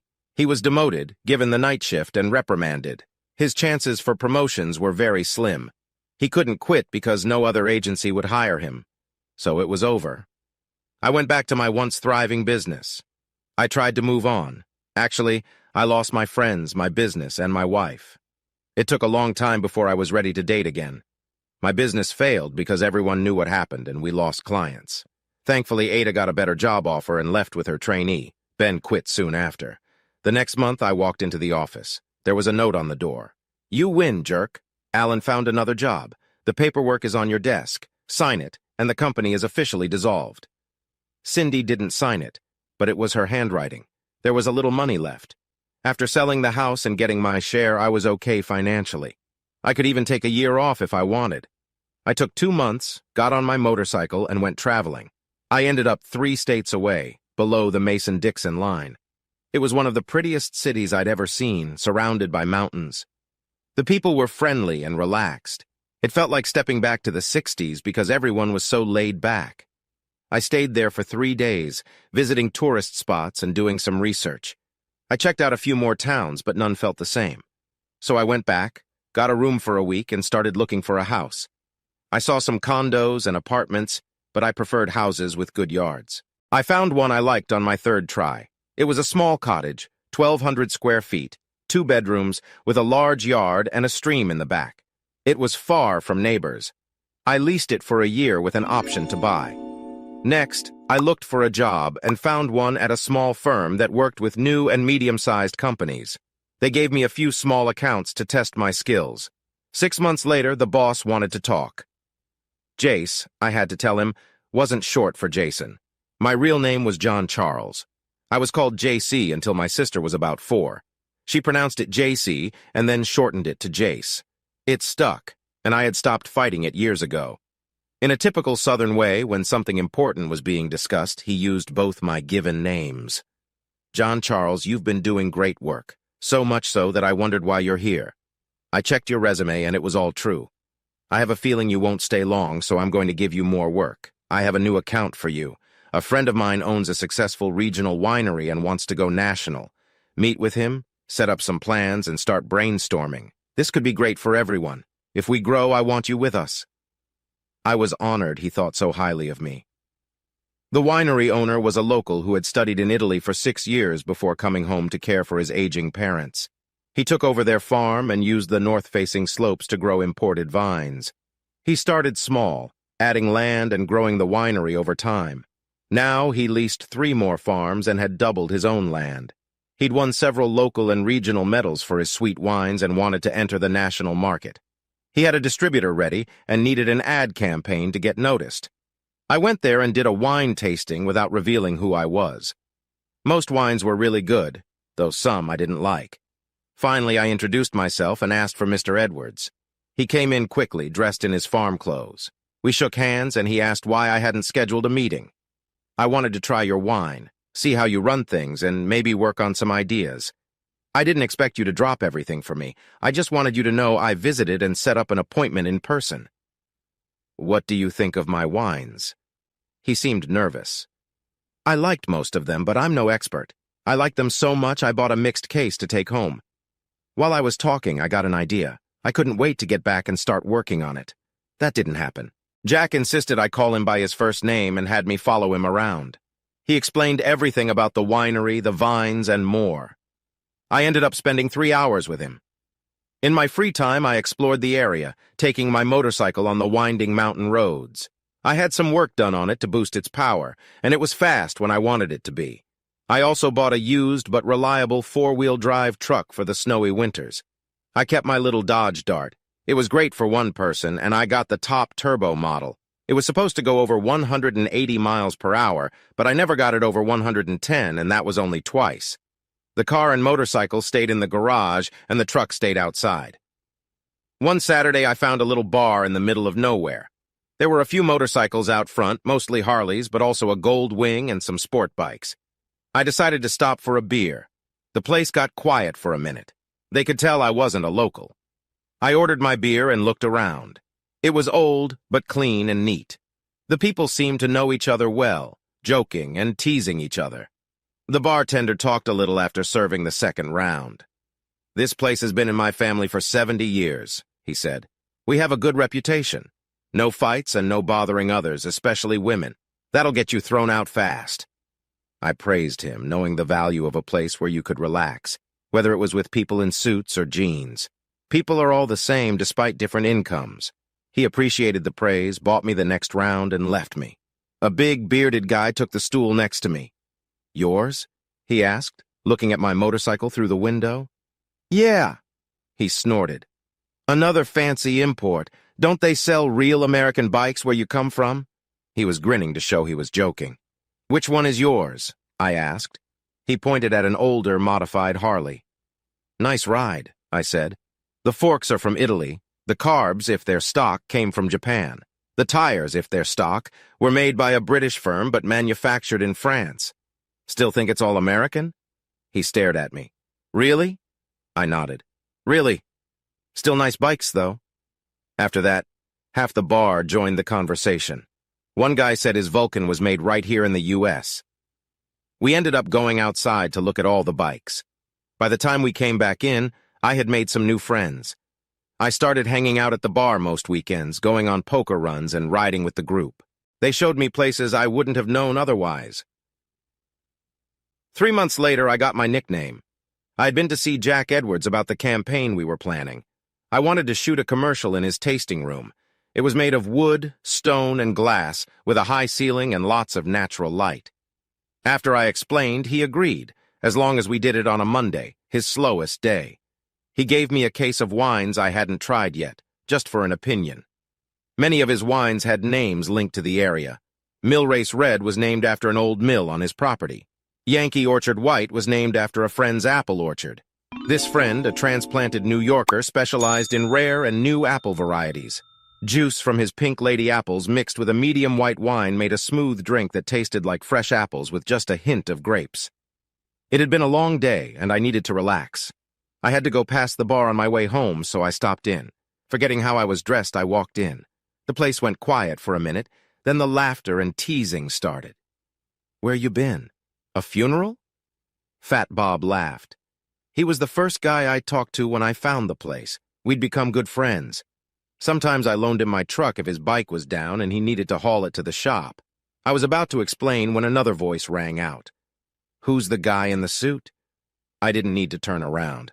Amanda Patterson, or Baby Doll, at the bar was barely 5 feet tall and had just turned 20. She was cute, with red hair and a quick temper.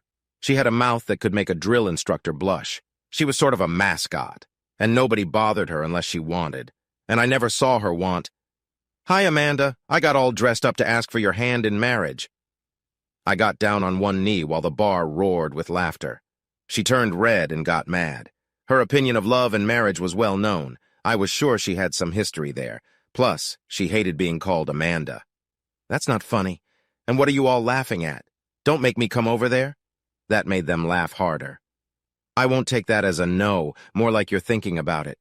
Do I need to wear the suit until you decide to make an honest man out of me? She pushed me back and stomped off to the kitchen. Fat Bob helped me up. I wouldn't order anything tonight. She might spit on it, or worse. Amanda helped in the kitchen on the weekends for tips and meals. I found out from Ellen, one of the bartenders, that Amanda had a tough life. She was broke, lived in a woman's shelter during the week, and slept at the bar on weekends. It wasn't legal, but no one said anything. She's a good kid who's just had bad luck. We'd hire her full-time if we could afford it. I asked how she got food and why she didn't have a job. Probably soup kitchens. I never asked. I think she has a record from when she was young, didn't finish high school, and has no way to get around. So it's hard for her to get a job.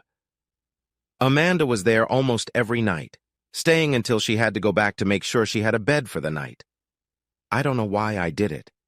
Maybe I wanted to feel close to someone. Maybe I wanted to give her hope. I talked to Helen and Sam, the bar owner. I offered to pay for her meals during the week. Sam agreed to let her work 4 hours a night, cleaning and waiting tables, for $100 a week in cash. I paid half of that, but she couldn't know it was from me. Here, I said, giving Ellen $200. Take her shopping. She needs new clothes. Tell her she can pay you back from her wages, $20 a week. Ellen said it was the first time she saw Amanda cry. She bought new underwear, 3 cheap pairs of jeans, and 4 plain t-shirts, 2 pairs of marked-down sneakers, and that was it. I thought about it as Ellen told me. Becky, my friend, would pay more for shoes she didn't even like much, wear them a few times, then get rid of them. She probably spent more on makeup in a month than Amanda earned. Amanda didn't come out of the kitchen for the rest of the night. Helen later said she thought Amanda might have cried a little, blaming it on chopping onions. I hoped I hadn't hurt her feelings too much. People at the bar started calling me Suit. They thought it was funny. I made it a point to stop in with my work clothes on from time to time. Whenever I wore a suit, I would ask Amanda if she had changed her mind about disliking me. She still cursed at me, but now she smiled. Everyone in the bar took care of Amanda. One night, a new guy was bothering her. She smiled and tried to ignore him, but he was getting worse. When she bent over to pick up some empty glasses, he pinched her. I moved before I even thought about it. She screamed and poured a half-full beer in his face. "Bitch," he yelled, pulling back to hit her. I grabbed his arm and pulled him off the chair. Sam and a big guy they called Fat Boy stepped in to stop me from hitting him. Amanda slapped the guy hard as we got him up. "Don't ever touch me again, jerk. Next time my fiancé won't hold back." She blushed when she realized what she said and ran into the kitchen. She came out later thanking me for my help. I grinned. Couldn't let my future bride get hurt, could I? I know you didn't mean it, but maybe let the jerks know you're not available. Think about it. She surprised everyone by kissing my cheek. After the whistles and yells calmed down, she told the crowd she'd kick their butts if they laughed at her and her boyfriend again. This made them laugh harder, and she fled back to the kitchen. 3 weeks later, there was a poker run. We met at the bar, and they opened the kitchen for breakfast. After eating, I felt a tug on my sleeve. Amanda looked embarrassed, but determined. "Can I ride with you?" "Sure, if you have a helmet." She held one up. Fat Boy loaned it to me. She was in jeans and a t-shirt. It was cool that morning. "Go get your jacket. It'll be cold." She looked down. "I don't have one. Haven't needed it yet." I sighed, and she got behind me, keeping her hands down. "Ever been on a bike before?" I asked. She nodded. "Then you know you have to hold on. Come on, I promise I won't hurt you. It's not safe unless you do." Everyone knew she hated being touched. She reluctantly put her hands around my waist. I started slow until she relaxed. Then I turned into a Walmart parking lot. "Why are we here?" "To get you a jacket. I can feel you shivering. If you want, you can pay me back, or you can accept it as a gift for riding with me. Either way, we're not leaving until you have one." She complained, but I dragged her in and got her a nice jacket, scarf, and gloves. She grumbled more.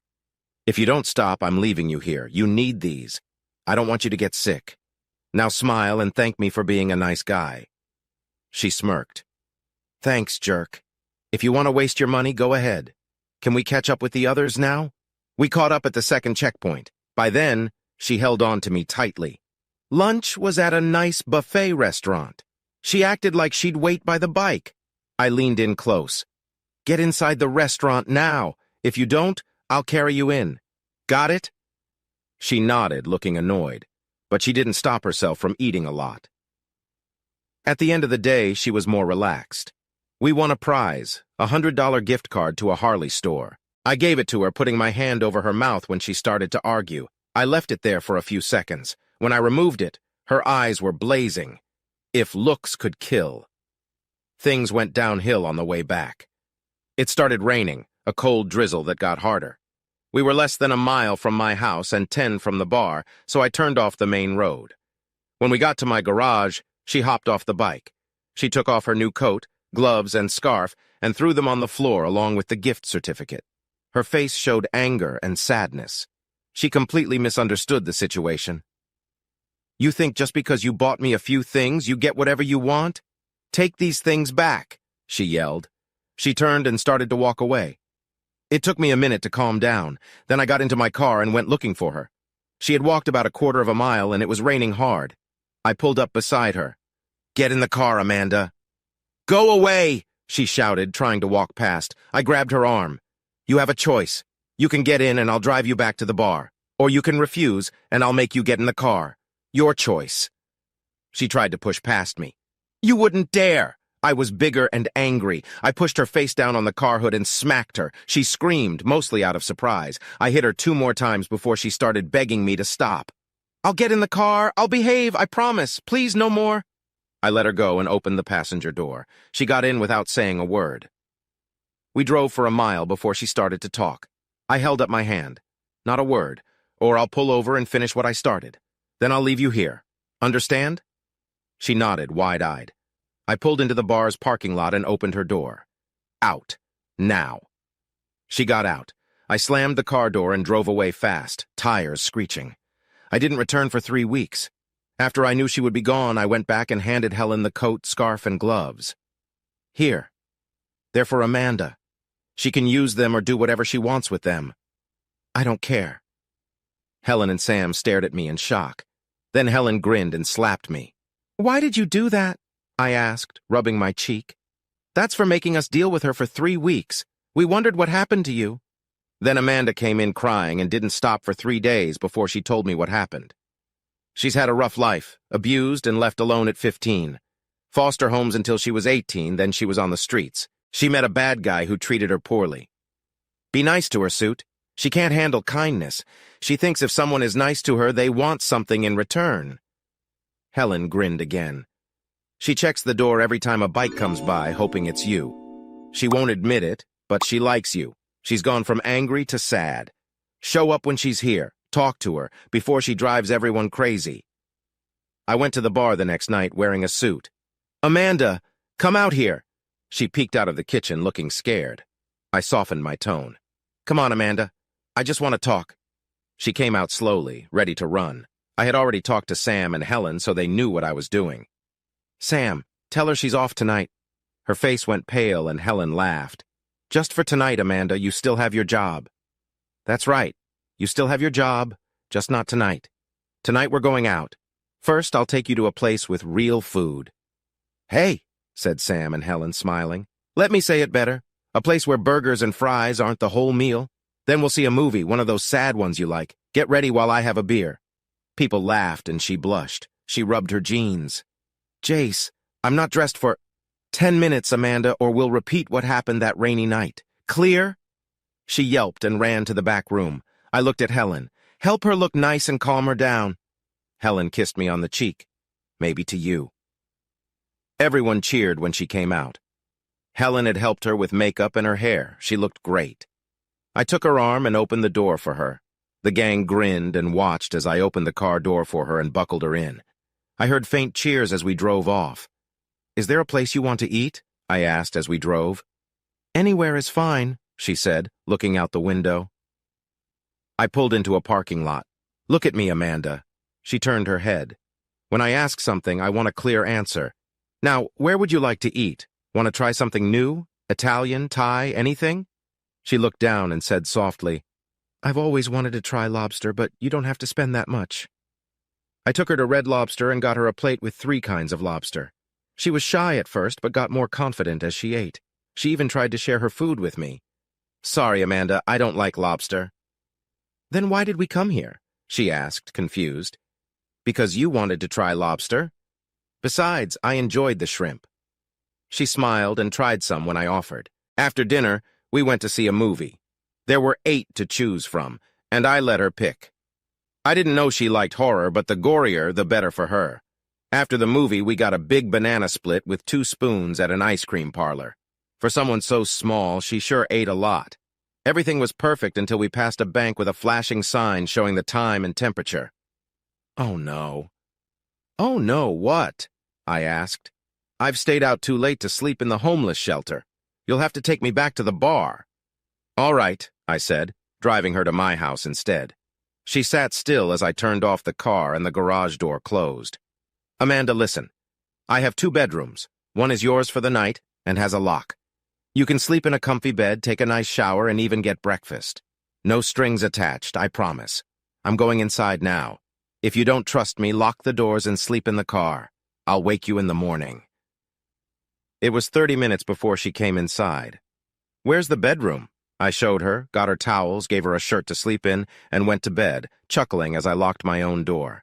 She sleeps like a rock because I showered, dressed, and made breakfast before I knocked on her door. Time to get up, sleepyhead. Breakfast is ready. I poured coffee, put the ham and cheese omelet on a plate, and toast on the table. I was about to give up when she walked into the kitchen still wearing my t-shirt. It hung to her knees, making her look really young. Even though she was slow to wake, she ate everything on her plate. We did the dishes, and I grabbed my travel mug. Where do you want me to drop you? She seemed surprised. I don't know. I usually go to the library until my shift starts, but it won't open for 2 hours. I guess you can drop me at the park. I didn't like that idea. Too many shady characters there. How about you stay here? I'll take the truck to work and meet you after. You can take the car to the bar, just don't scratch it or you'll be in trouble, got it? Her eyes widened. You trust me that much? I smiled. You're not going to steal from me, are you? She blushed bright red. I cut her off before she spoke. I didn't think so. I need the oil changed. Think you could drive it to the dealership for me? It's already paid for. I'll call them when they open. Will you do it if they have time? She nodded. I kissed her cheek and backed up before she could react. Thanks. I'll call you soon. Watch TV, eat what you like. See you later. She rubbed her cheek as I walked out. Everyone at work noticed my good mood. A secretary asked if I'd had a good night. She said it kind of snippy since I'd turned her down when she made a pass at me after I started working there. She was in her mid-30s, a bit older than me. I finished pouring my coffee and turned to her. Actually, I spent the night with a young redhead almost 10 years younger than me. Remember the energy you had at that age? I'm lucky I can walk. I left her speechless as everyone else laughed. She did get the oil changed for me.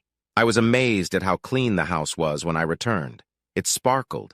She must have been cleaning all day. I called my friend, Fat Boy, and he picked me up so I could get my car. He had a huge smile. What? You and Baby Doll, huh? Is she as nice as she looks? I grinned at him. You're a dirty old man, you know that? All she got was a bed alone. If you say so, he said, still grinning. I wasn't ready for what happened when we got there. She ran to me and jumped up, making me catch her and gave me a big kiss. I felt a jolt, almost checking my shoes for holes. The bar roared. Shut up, she yelled. This is how a woman greets her man.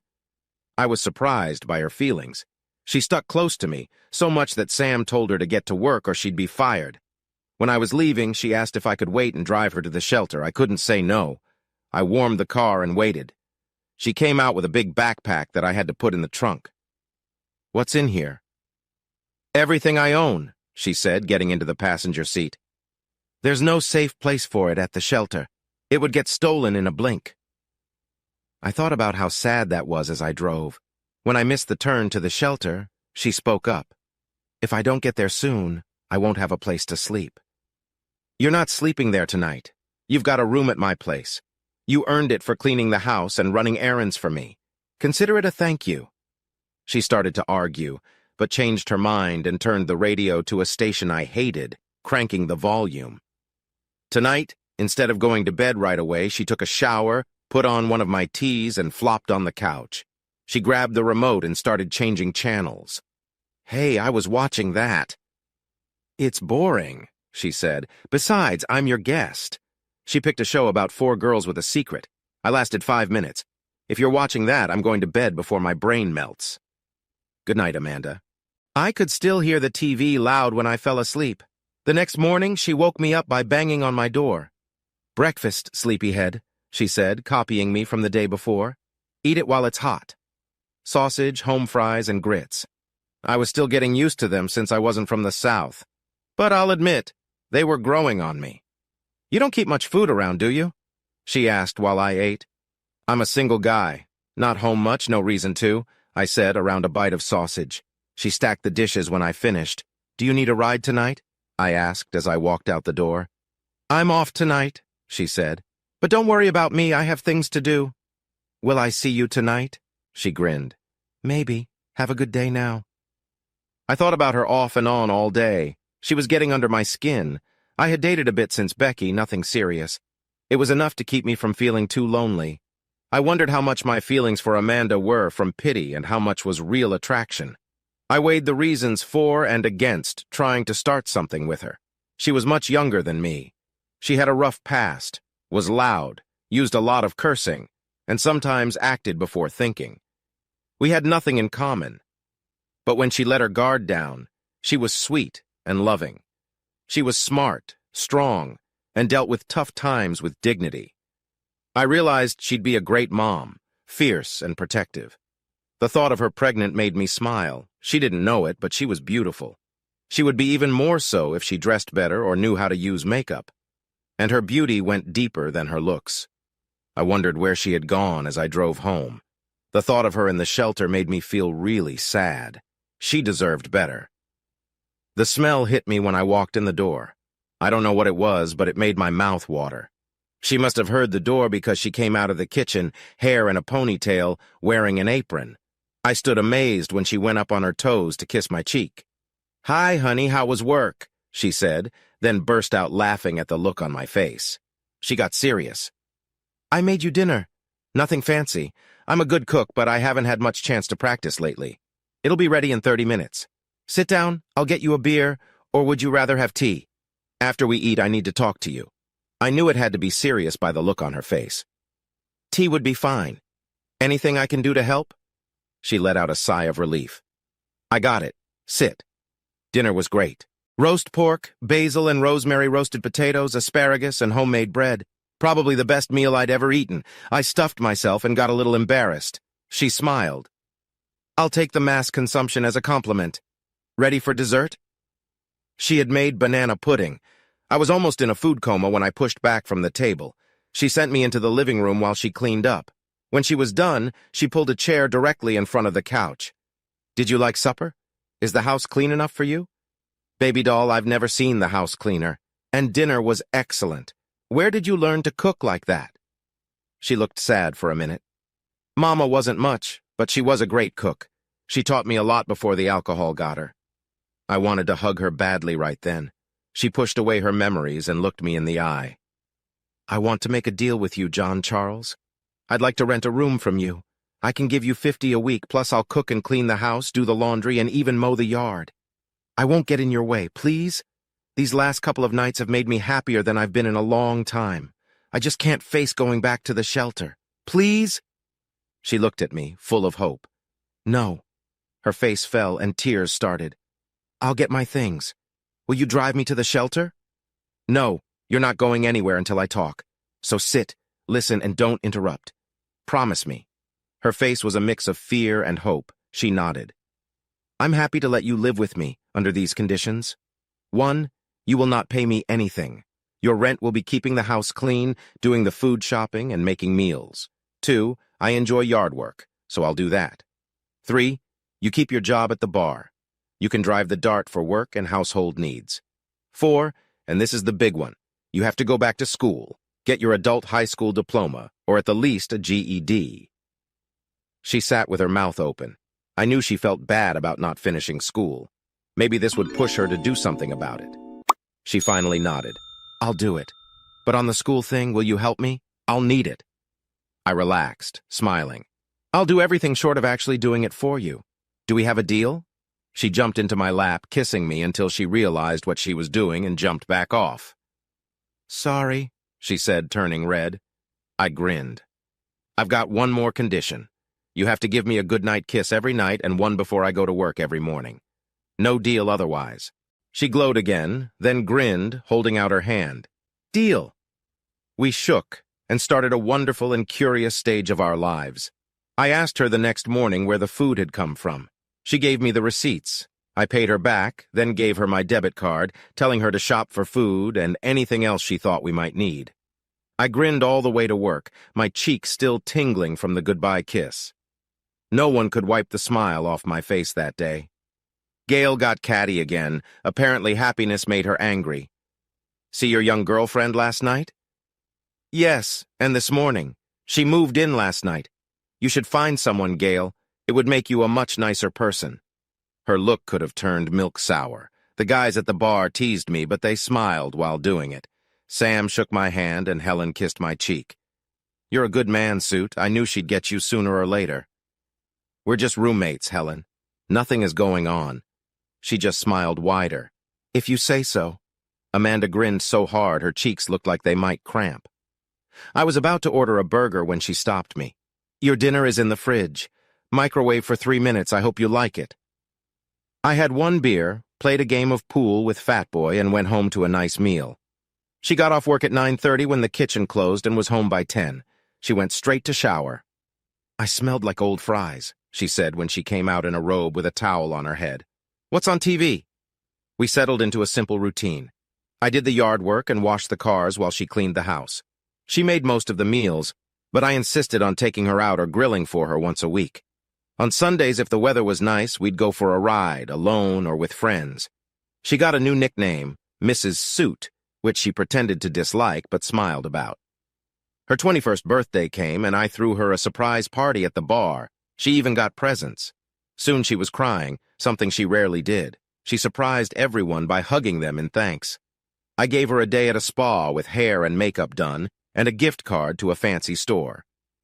I'd like to see you in something other than jeans, I joked, and she blushed. Helen scolded me, saying it was time to make things official with Amanda. I don't know how she feels about me, I admitted. Then you're the biggest fool in the state. She loves you but doesn't know how to show it. You need to teach her. It'll be worth it. How do you know so much? She hugged Sam when he walked up. Because 15 years ago I was her. Then I met Sam. It took time, but he showed me there are good men in the world. I just hadn't found one until I met him. I was with a bike gang for 3 years. They did terrible things to me, and I let them because I thought it was what I deserved. They messed me up so bad I couldn't have kids. He loved me anyway. How could I fight that? The age difference between Sam and me is bigger than yours and Amanda's, and we made it work. Take it to the next level, Suit. You'll never regret it. Amanda is nothing like your ex. I had told them a little about Becky and me 6 months ago when we had dinner and Amanda went to the store. She was doing really well in school. With my encouragement, she decided to go for a full high school diploma instead of the GED. We guessed it would take another 2 months for her to graduate. They had full graduation ceremonies twice a year to celebrate this achievement. Some graduates were in their 60s, but most were like Amanda, kids who got lost in the system. I promised her a party when it happened. I almost had a heart attack when she used my birthday present. She wore a beautiful white sundress, earrings, and a necklace. She even had 3-inch platform sandals. Her hair was styled beautifully, flowing down her back. She was so stunning it hurt. What do you think? She asked, spinning around. Did you get your money's worth? I said the first thing that came to mind. They just polished a diamond, baby. You've always been this beautiful. The man who gets you will be the luckiest person on the planet. She stopped mid-twirl. Her eyes filled with tears, and she ran to her room. What had I done now? The next week, she came home from school, giggling. What's up? I asked, happy she was in a good mood. I got asked out by a really cute guy. We've been talking off and on for a month. It felt like someone stabbed me in the heart. "Oh," was all I said, turning away. She confronted me quickly. "That's all you have to say?" "Oh?" I got defensive. "What do you want me to say? You're clearly interested. You've been flirting for a month. Why should I stop you?" She went into her room, slamming the door. I sighed. She'd been doing that a lot lately. I'd have to fix the door if she kept this up. I knocked, but she wouldn't answer. Giving up, I got a beer and felt miserable. By my third beer, I was trying to understand women and dozed off. I woke when she shook my shoulder gently. "What?" I asked, trying to wake up. She said the 4 words no one likes hearing. "We need to talk." I woke up instantly. Nothing good ever came after those words in my experience. "Do you like me?" I couldn't read her eyes. "Yes, I do," I answered truthfully. "How much?" "I don't know what you want, Amanda. Help me understand." She slapped me hard. As I rubbed my jaw, she started ranting. "I guess what I'm asking is if you love me? Not like a friend, but real love. Because I've loved you for a long time and you've never noticed. I know I'm younger than you. I'm uneducated. I don't have social skills. I'm loud, jealous, scared, and that's just the start. I can't take it anymore. It hurts. So if you don't love me, I'm moving out." I stopped her rant with a kiss. "Hush now," I said firmly. "Are you trying to talk me out of loving you? Because if you are, it's too late. And all the things you say you don't have don't matter. You have something much more important. You have my heart." She almost fainted when she heard what I said. When she woke up, she was in my arms, crying until she finally fell asleep. Did we go to her bed and make love? No. She was still hurting and fragile. I held her until the tears stopped. Then I took her to my bed, tucked her in, and went outside to look at the stars, wondering what would happen next. I stayed out there for over an hour. When I came back, she had put on a shirt and got back into bed. When I lay down, she cuddled into my arms, mumbled something like "love you," and fell asleep again. I held her, feeling happy she was close, and then I eventually drifted off too. I woke up alone with the smell of breakfast in the air. She was busy in the kitchen getting everything ready. I surprised her by picking her up and giving her a kiss on the neck. She froze for a moment, then relaxed and giggled. "Let me go, or you'll have burnt waffles for breakfast," she said. After breakfast, before clearing the table, we talked. It was Saturday and we had nothing to do. She snuggled into my lap. "Jace, you know I love you.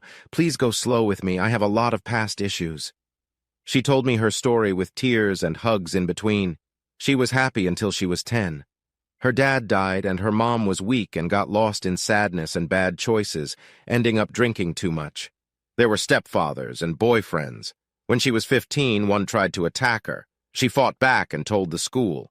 They took her away from her mom, and she spent 3 years in foster care and juvenile hall. She stole a car, desperate to see her little sister, who was 9 years younger. It was the first time I knew she had a sister. When she turned 18, she was on her own. She ended up with a bad guy out of desperation. He took her virginity, and every time they were close, it was almost like he was forcing her.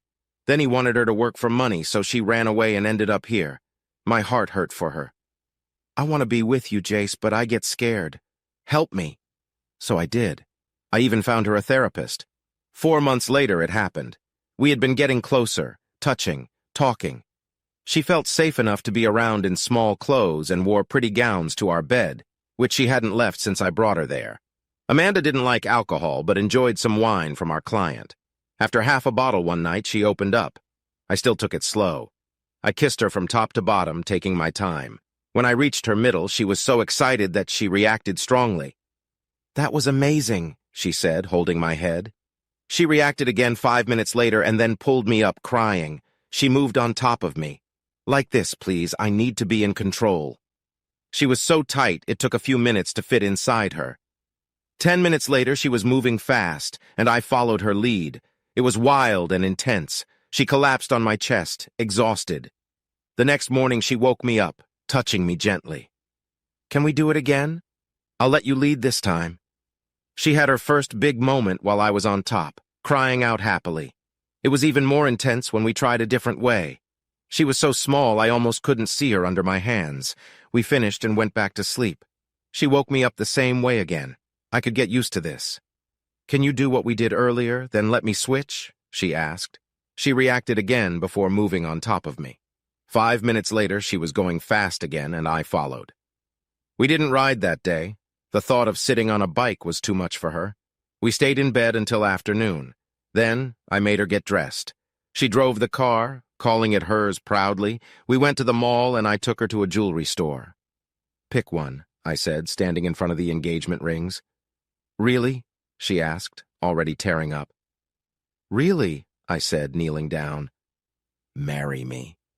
After sobbing out a yes and calming down, she tried on many rings and chose a simple one, not the most expensive, but the one she wanted. When we entered the bar, everyone started celebrating. The women gathered quickly, leaving the men standing. "What are they doing?" I asked. The men laughed. "Planning a wedding, you dummy. The best advice we can give you is to agree to whatever she wants if you can afford it, and stay out of their way." She wanted a church wedding. We found a church nearby, but we had to attend services for at least 6 weeks before the wedding. It turned out great. The reverend was wise and asked for a few counseling sessions first. The troubles of my first marriage came out, along with her past. She cried for me, looked me in the eye, and said she would never do that to me. I believed her. We became members of the church, not attending every week, but often. I joked she used it as an excuse to buy more dresses. She rarely wore anything else except for work. She wanted to keep her job to have her own money. "The first time you say I don't look good in dresses, I'll stop wearing them," she said, smiling. Now she has so many clothes that she rotates them, putting the ones she doesn't need for the season in the other bedroom. I can still close my eyes and see Amanda walking down the aisle. Her ivory lace and silk dress fit her just right, showing off her shape. Her thick hair fell down her back, shining in the light. Helen took the place of Amanda's mother. Sam walked her down the aisle. Fat Boy was my best man.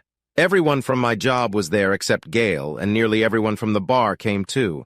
They led our limo to the airport on their bikes. Mom was there. She really liked Amanda because she always wanted a daughter. Amanda warmed up more slowly, but before we left, she leaned in and said something that made my mom cry happy tears. I asked Amanda about it on the way to the airport. I said, "Thank you, Mom, for sharing your son. I'll repay you with your grandchildren." It seemed to make her happy. Then she changed the subject by showing me some hints of her wedding clothes.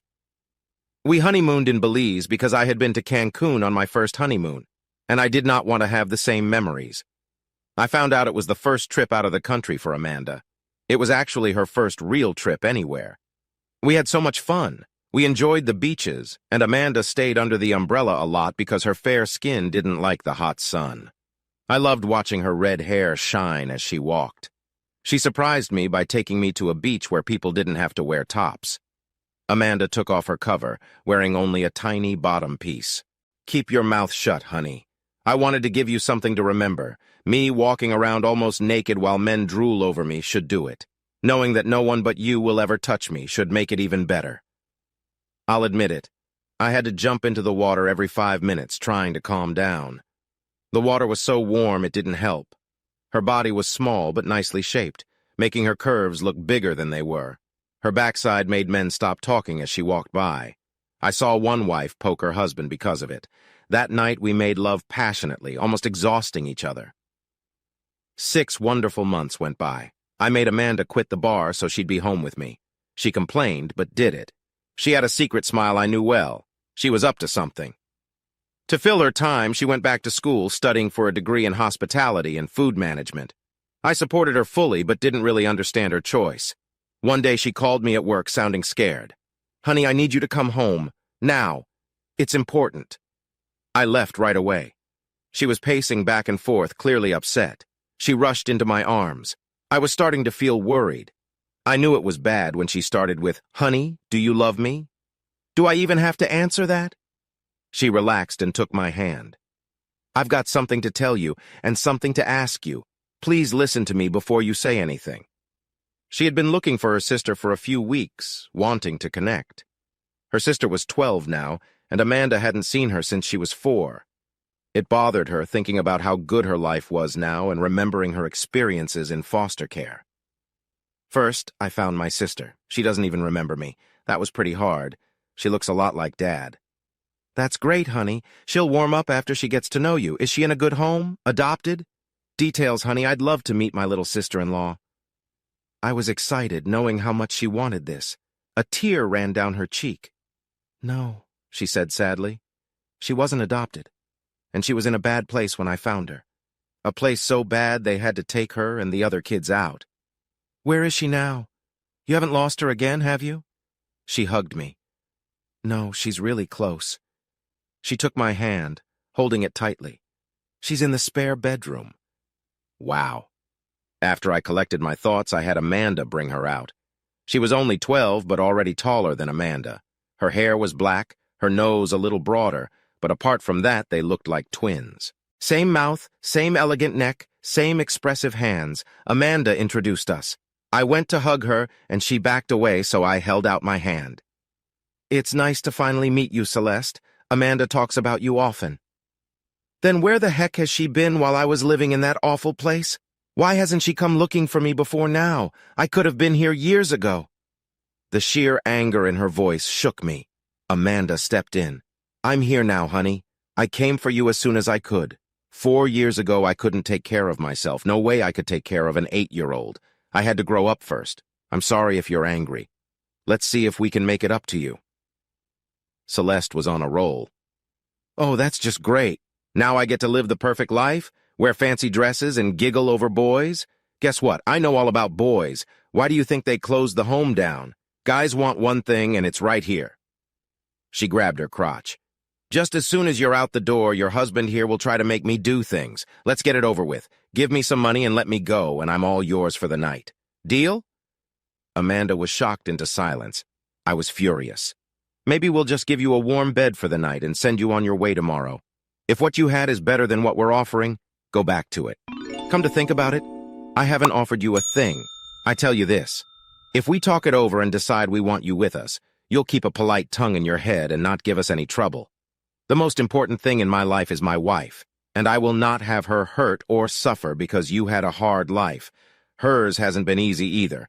Listen to her story sometime. See if you have any empathy. Are we clear here? She paled and backed away from me, but just as soon as I stopped, she got brave again. Screw you.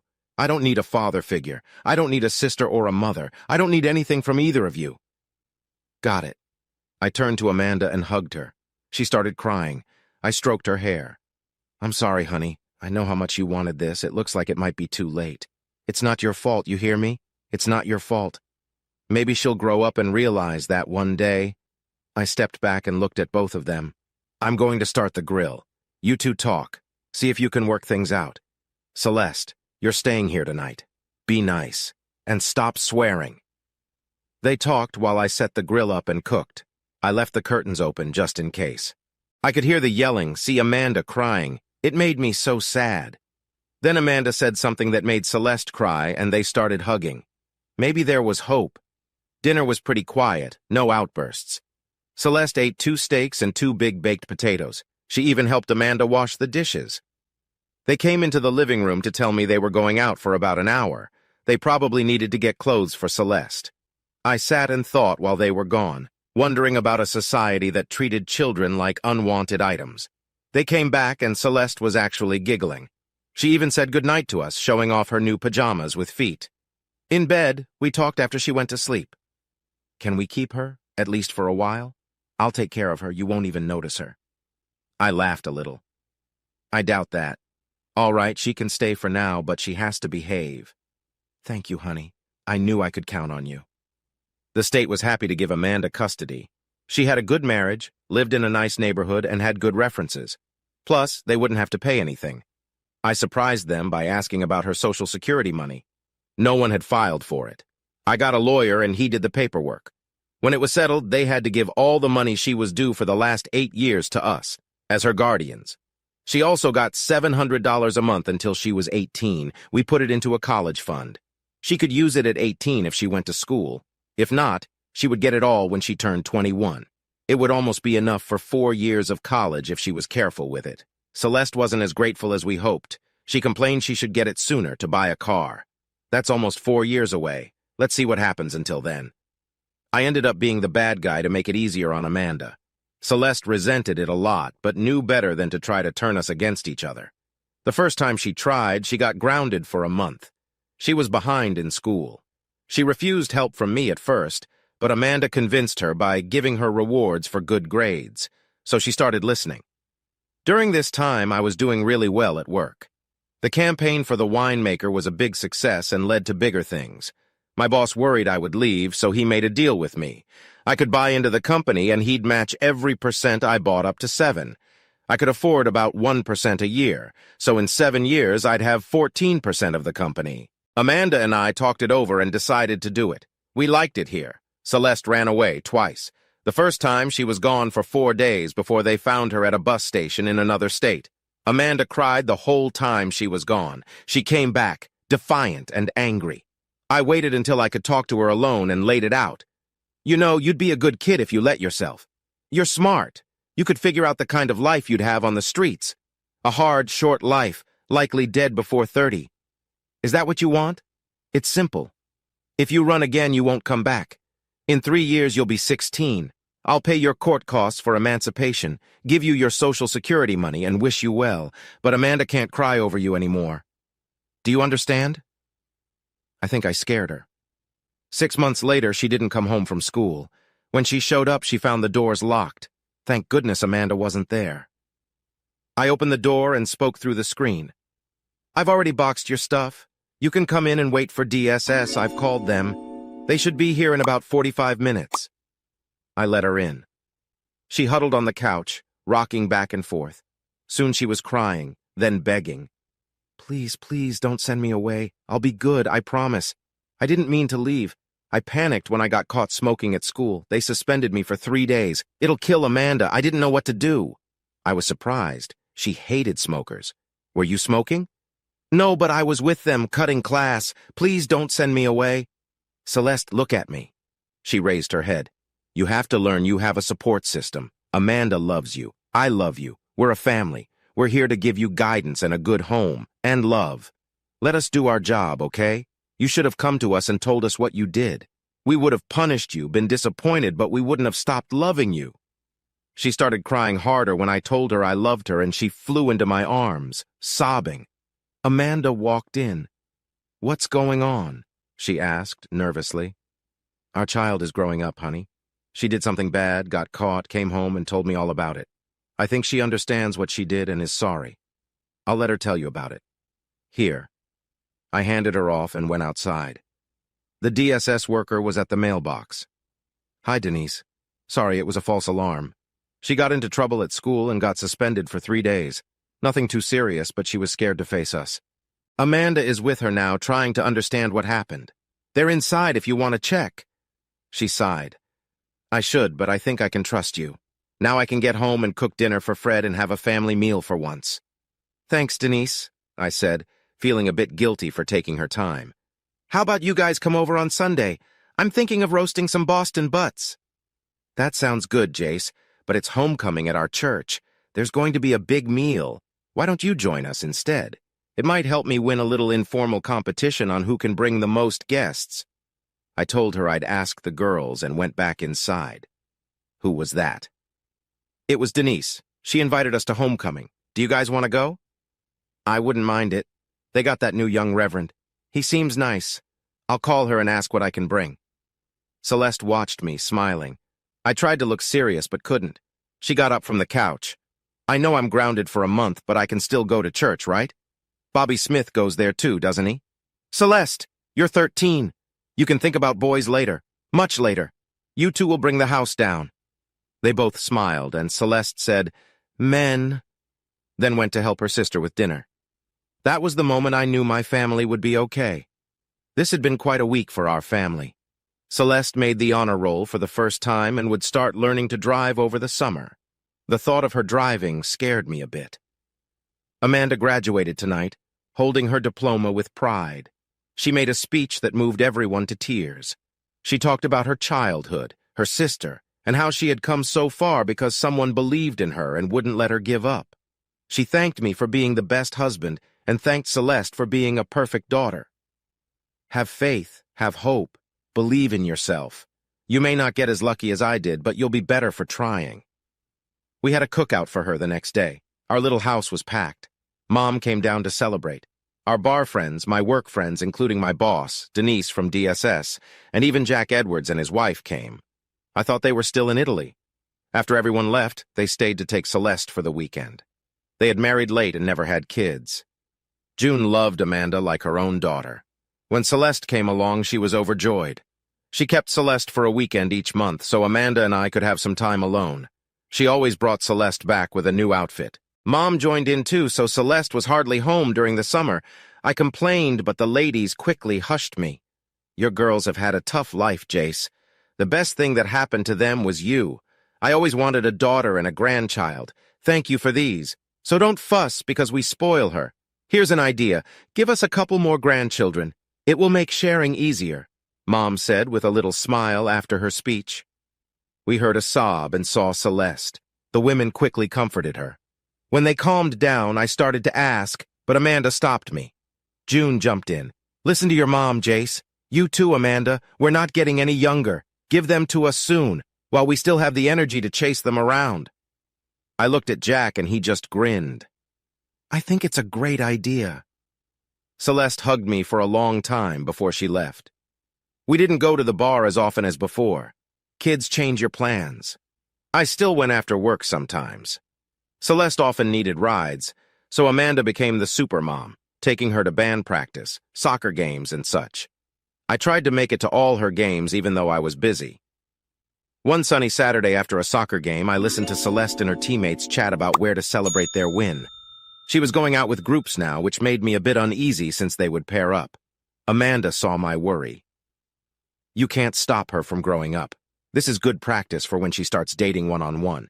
Most of these outings have chaperones, except when they go to the movies or the mall. Trust her, she would never let you down. It was right after Amanda graduated, and we were at a church event. The kids wanted to go for ice cream later. I walked up. Ask your dad if it's okay. Celeste looked at me and batted her eyes. Daddy, can I go with Mrs. Jenkins and my friends for ice cream? It hit me hard and my eyes teared up. Sure, baby, here's a 20. She giggled, took the money, and ran off, shouting behind her. Bye, Mom. Bye, Dad. I'll be home by 7. Amanda had to drive us home. After that, we were Mom and Dad. It's just easier than explaining every time someone talks about it, Amanda said. Amanda smiled and said, You treat me like your kid, and I like it. I liked it, too. Our friend Sam had a minor stroke.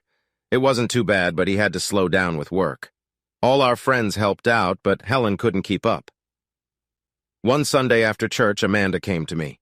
We were planning to go for a ride since Celeste was with her friends. Before we go, I need to ask you something. Please let me finish before you say anything.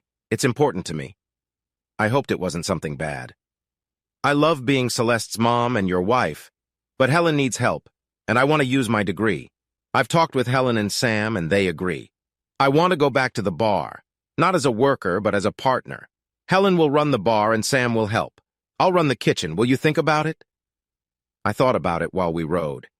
We stopped at the bar and I looked at it differently. It was nice, but needed a little care. Helen came over and Amanda went into the kitchen. What do you think? Helen asked. It's a lot to consider. I don't want to lose my wife to a business.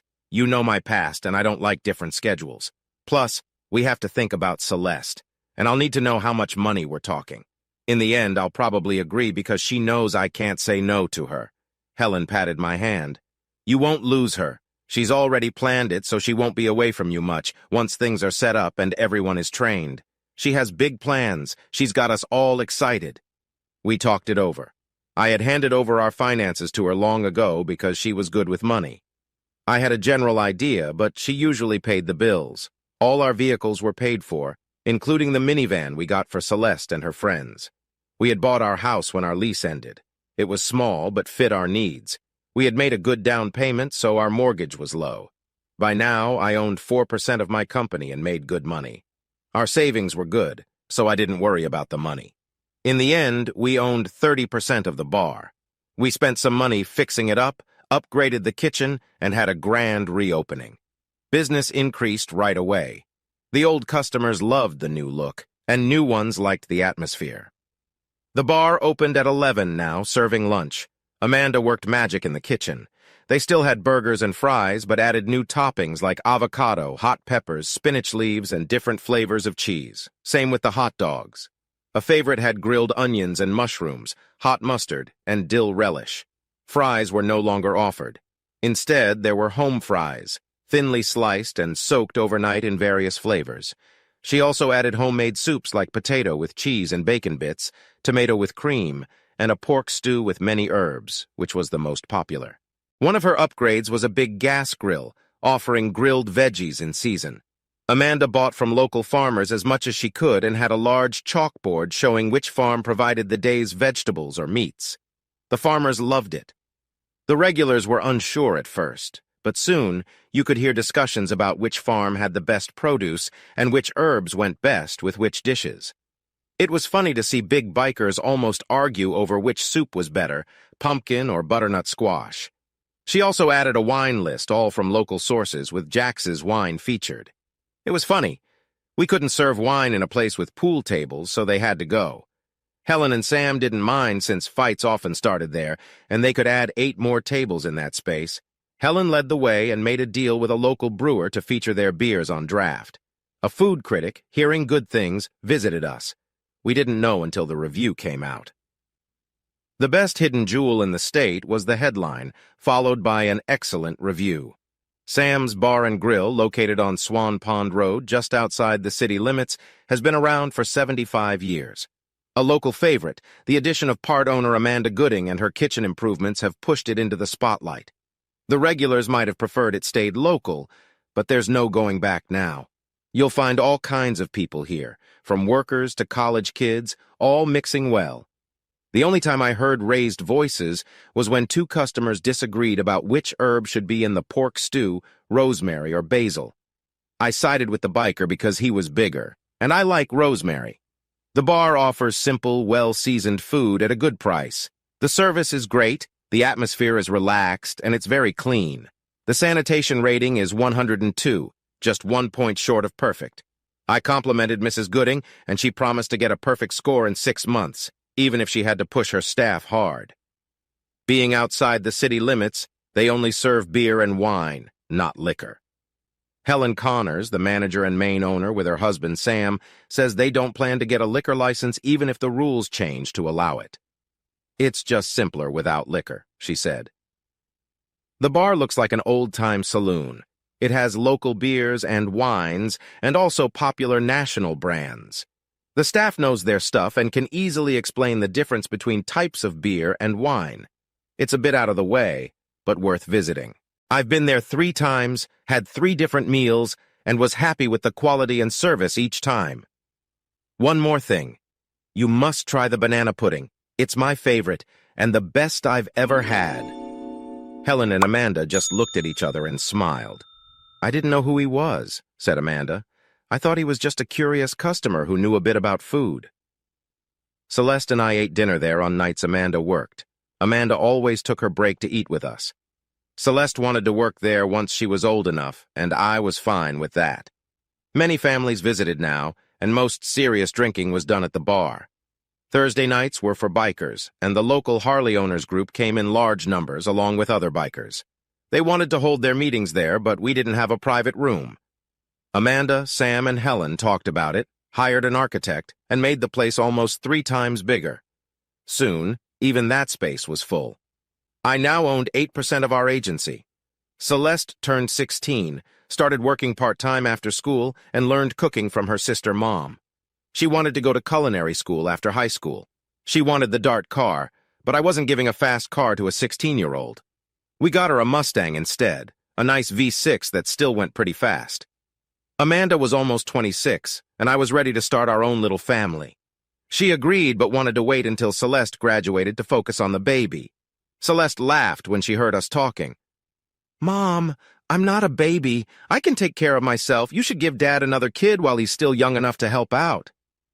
I thought she made a good point, but Amanda just laughed and said we'd talk about it later.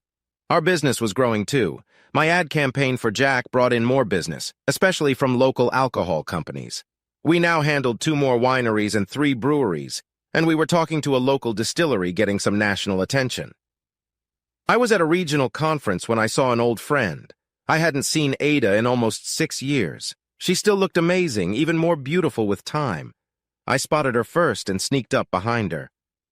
Still have a thing about color lines? I got tired of waiting for you, but a lot of guys here are interested in you. I hugged her while I talked. She was surprised at first, but then hugged back when she saw it was me. Jace, it's so good to see you. How are you? Where have you been? You just disappeared. I've missed you. Sometimes I needed advice and a friend to talk to. We got a table and talked for an hour. She was divorced, her husband had cheated, and she caught him. He wasn't as strict about color lines as I was. He was with a skinny little blonde. I found them, he promised it was over, we went to counseling. I thought we had moved past it until she got pregnant. I never saw him again after that. He didn't even come to the final court hearing. I held her hand. Sorry, Ada. Are you seeing anyone now? No, it's too soon, I guess. I'm thinking about a change. My agency was sold, and I don't like the new owners. I think they keep me because I'm good at what I do. I need a change. I smiled and gave her a card. Ever think about moving to the sunny South?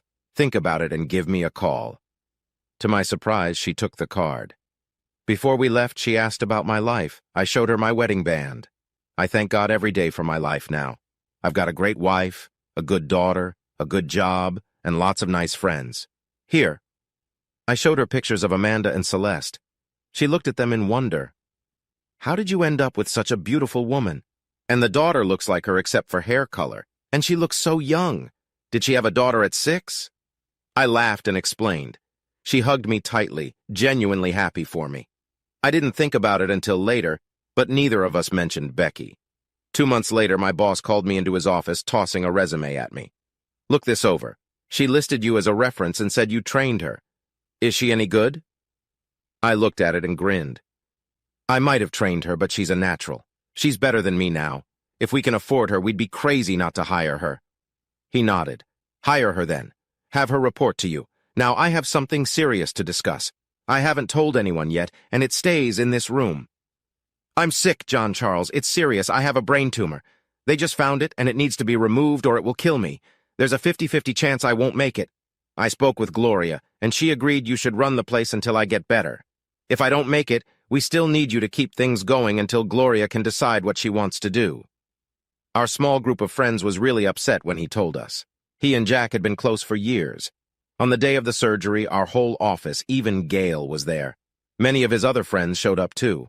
He called each of us into his room to say goodbye, just in case. Ken, June, Amanda, Celeste, and I took turns holding Gloria. When we weren't with her, we were in the chapel with the others, praying for him. The surgery took 5 hours. When the doctor finally came out, everyone held their breath. He's doing fine so far. I feel pretty good about his chances of recovery. He'll be strong enough for visitors tomorrow. We cheered, cried, and thanked the doctors, and God Ada fit right in and quickly became my right-hand woman. Amanda and Celeste loved her, and soon she was part of our friend group. Before long, the matchmaking began. Married women always try to pair up single friends. Ada resisted, saying she wasn't ready yet. She spent a lot of time at the bar, and everyone soon knew she was our friend, which made her their friend too. I'll never forget when a friend invited her on a poker run. He was huge, bearded, and white, but the gentlest man I'd ever met. Put him around kids, and soon they were all around him like he was the Pied Piper. His wife had turned out to be cold and untrustworthy, cheating on him multiple times before he found out. It broke him, and she called him a weak man. Her new boyfriend disrespected him, which was a big mistake. Sam and I bailed him out, got him a lawyer, and dealt with it, but the damage was done. It had been 18 months, and he still hadn't thought about dating. Ada surprised us by accepting, as long as they went on a date first to get to know each other. The date must have gone well because they both smiled a lot at the poker run. 8 months later, she was wearing a nice ring and was 3 months pregnant. My life changed again when a woman named Alice Johnson contacted me. She wanted us to do a campaign for her. She even had it planned out. That made me pause because clients usually don't have good ideas and they insist on doing it their way. I usually steer them towards someone else because when the idea fails, they don't understand why. Alice was a personal manager for fighters. Her new sister-in-law was Bettina Bang Bang Burke, now Stewart, a middleweight MMA fighter and world champion. The campaign wasn't for Bettina, but for a charity they both supported. I hesitated, but agreed to a meeting. Ada and I met Alice at the airport, had lunch, and she told us her idea. It was smart, so we tweaked it a bit, did some focus groups, and decided to go with it. Soon ads were everywhere, mostly in print and billboards.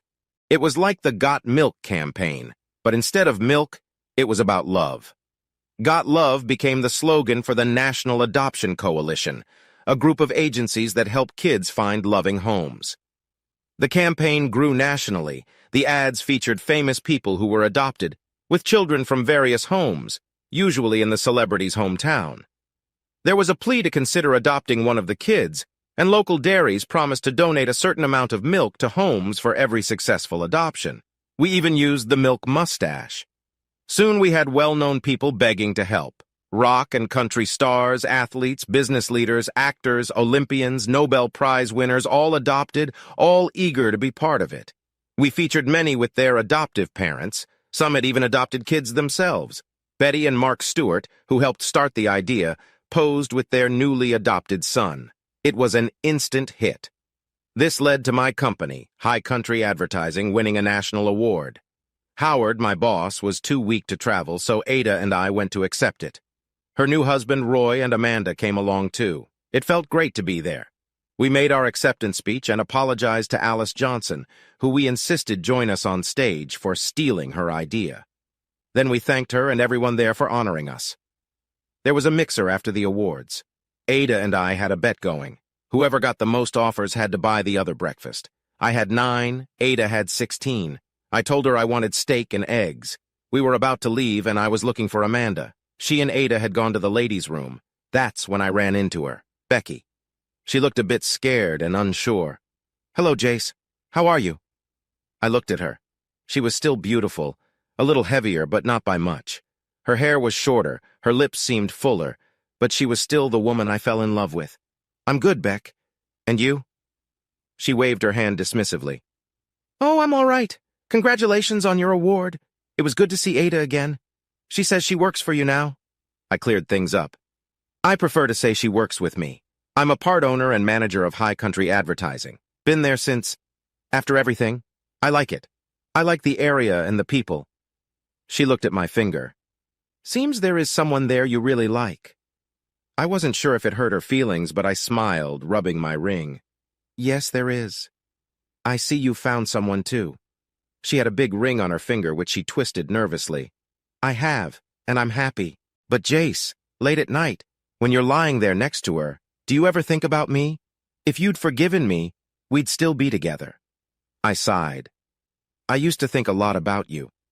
But then I met Amanda, and you became just a memory. Sometimes something reminds me of the good times, but it doesn't last long." She suddenly grabbed my hand. "We could start over. I'd leave him if you took me back. I've never gotten over you. We were meant to be together." I heard a sharp breath behind me as I gently removed her hand. "No, we weren't, Beck. If we were, you wouldn't have cheated, and I wouldn't have found Amanda. There's more love and faithfulness in her little finger than in your whole body. I'm sorry, Becky. Please try to have a good life." I started to walk away when I felt a small hand slip into mine. "Who's your friend, honey?" asked Amanda with a calm smile. "This is Becky, someone I knew from my old town. Becky, this is my wife, Amanda." They didn't shake hands, just looked at each other warily. I looked at them together, Becky in her mid-30s, wearing a simple black dress, and Amanda, 26, still glowing with youth, her green gown matching her eyes, with copper-red hair flowing down her back. I realized again how lucky I was. Amanda stopped looking at Becky and turned to me, smiling. "Honey, I know it's early, but could you take me back to the room? I'm feeling a bit morning sick this evening." She stopped, put her hand to her mouth, and giggled. "Oops! I wanted to surprise you tonight. Too late now. Congratulations, honey. It's a boy." I think I heard a gasp behind me, but suddenly the only person in the world who mattered was in front of me. I gathered her in my arms, kissing and crying while she giggled. She finally had to tap my back to get me to let go. There was a big celebration at the bar. Amanda smiled and thanked everyone, but when we got home, she turned serious.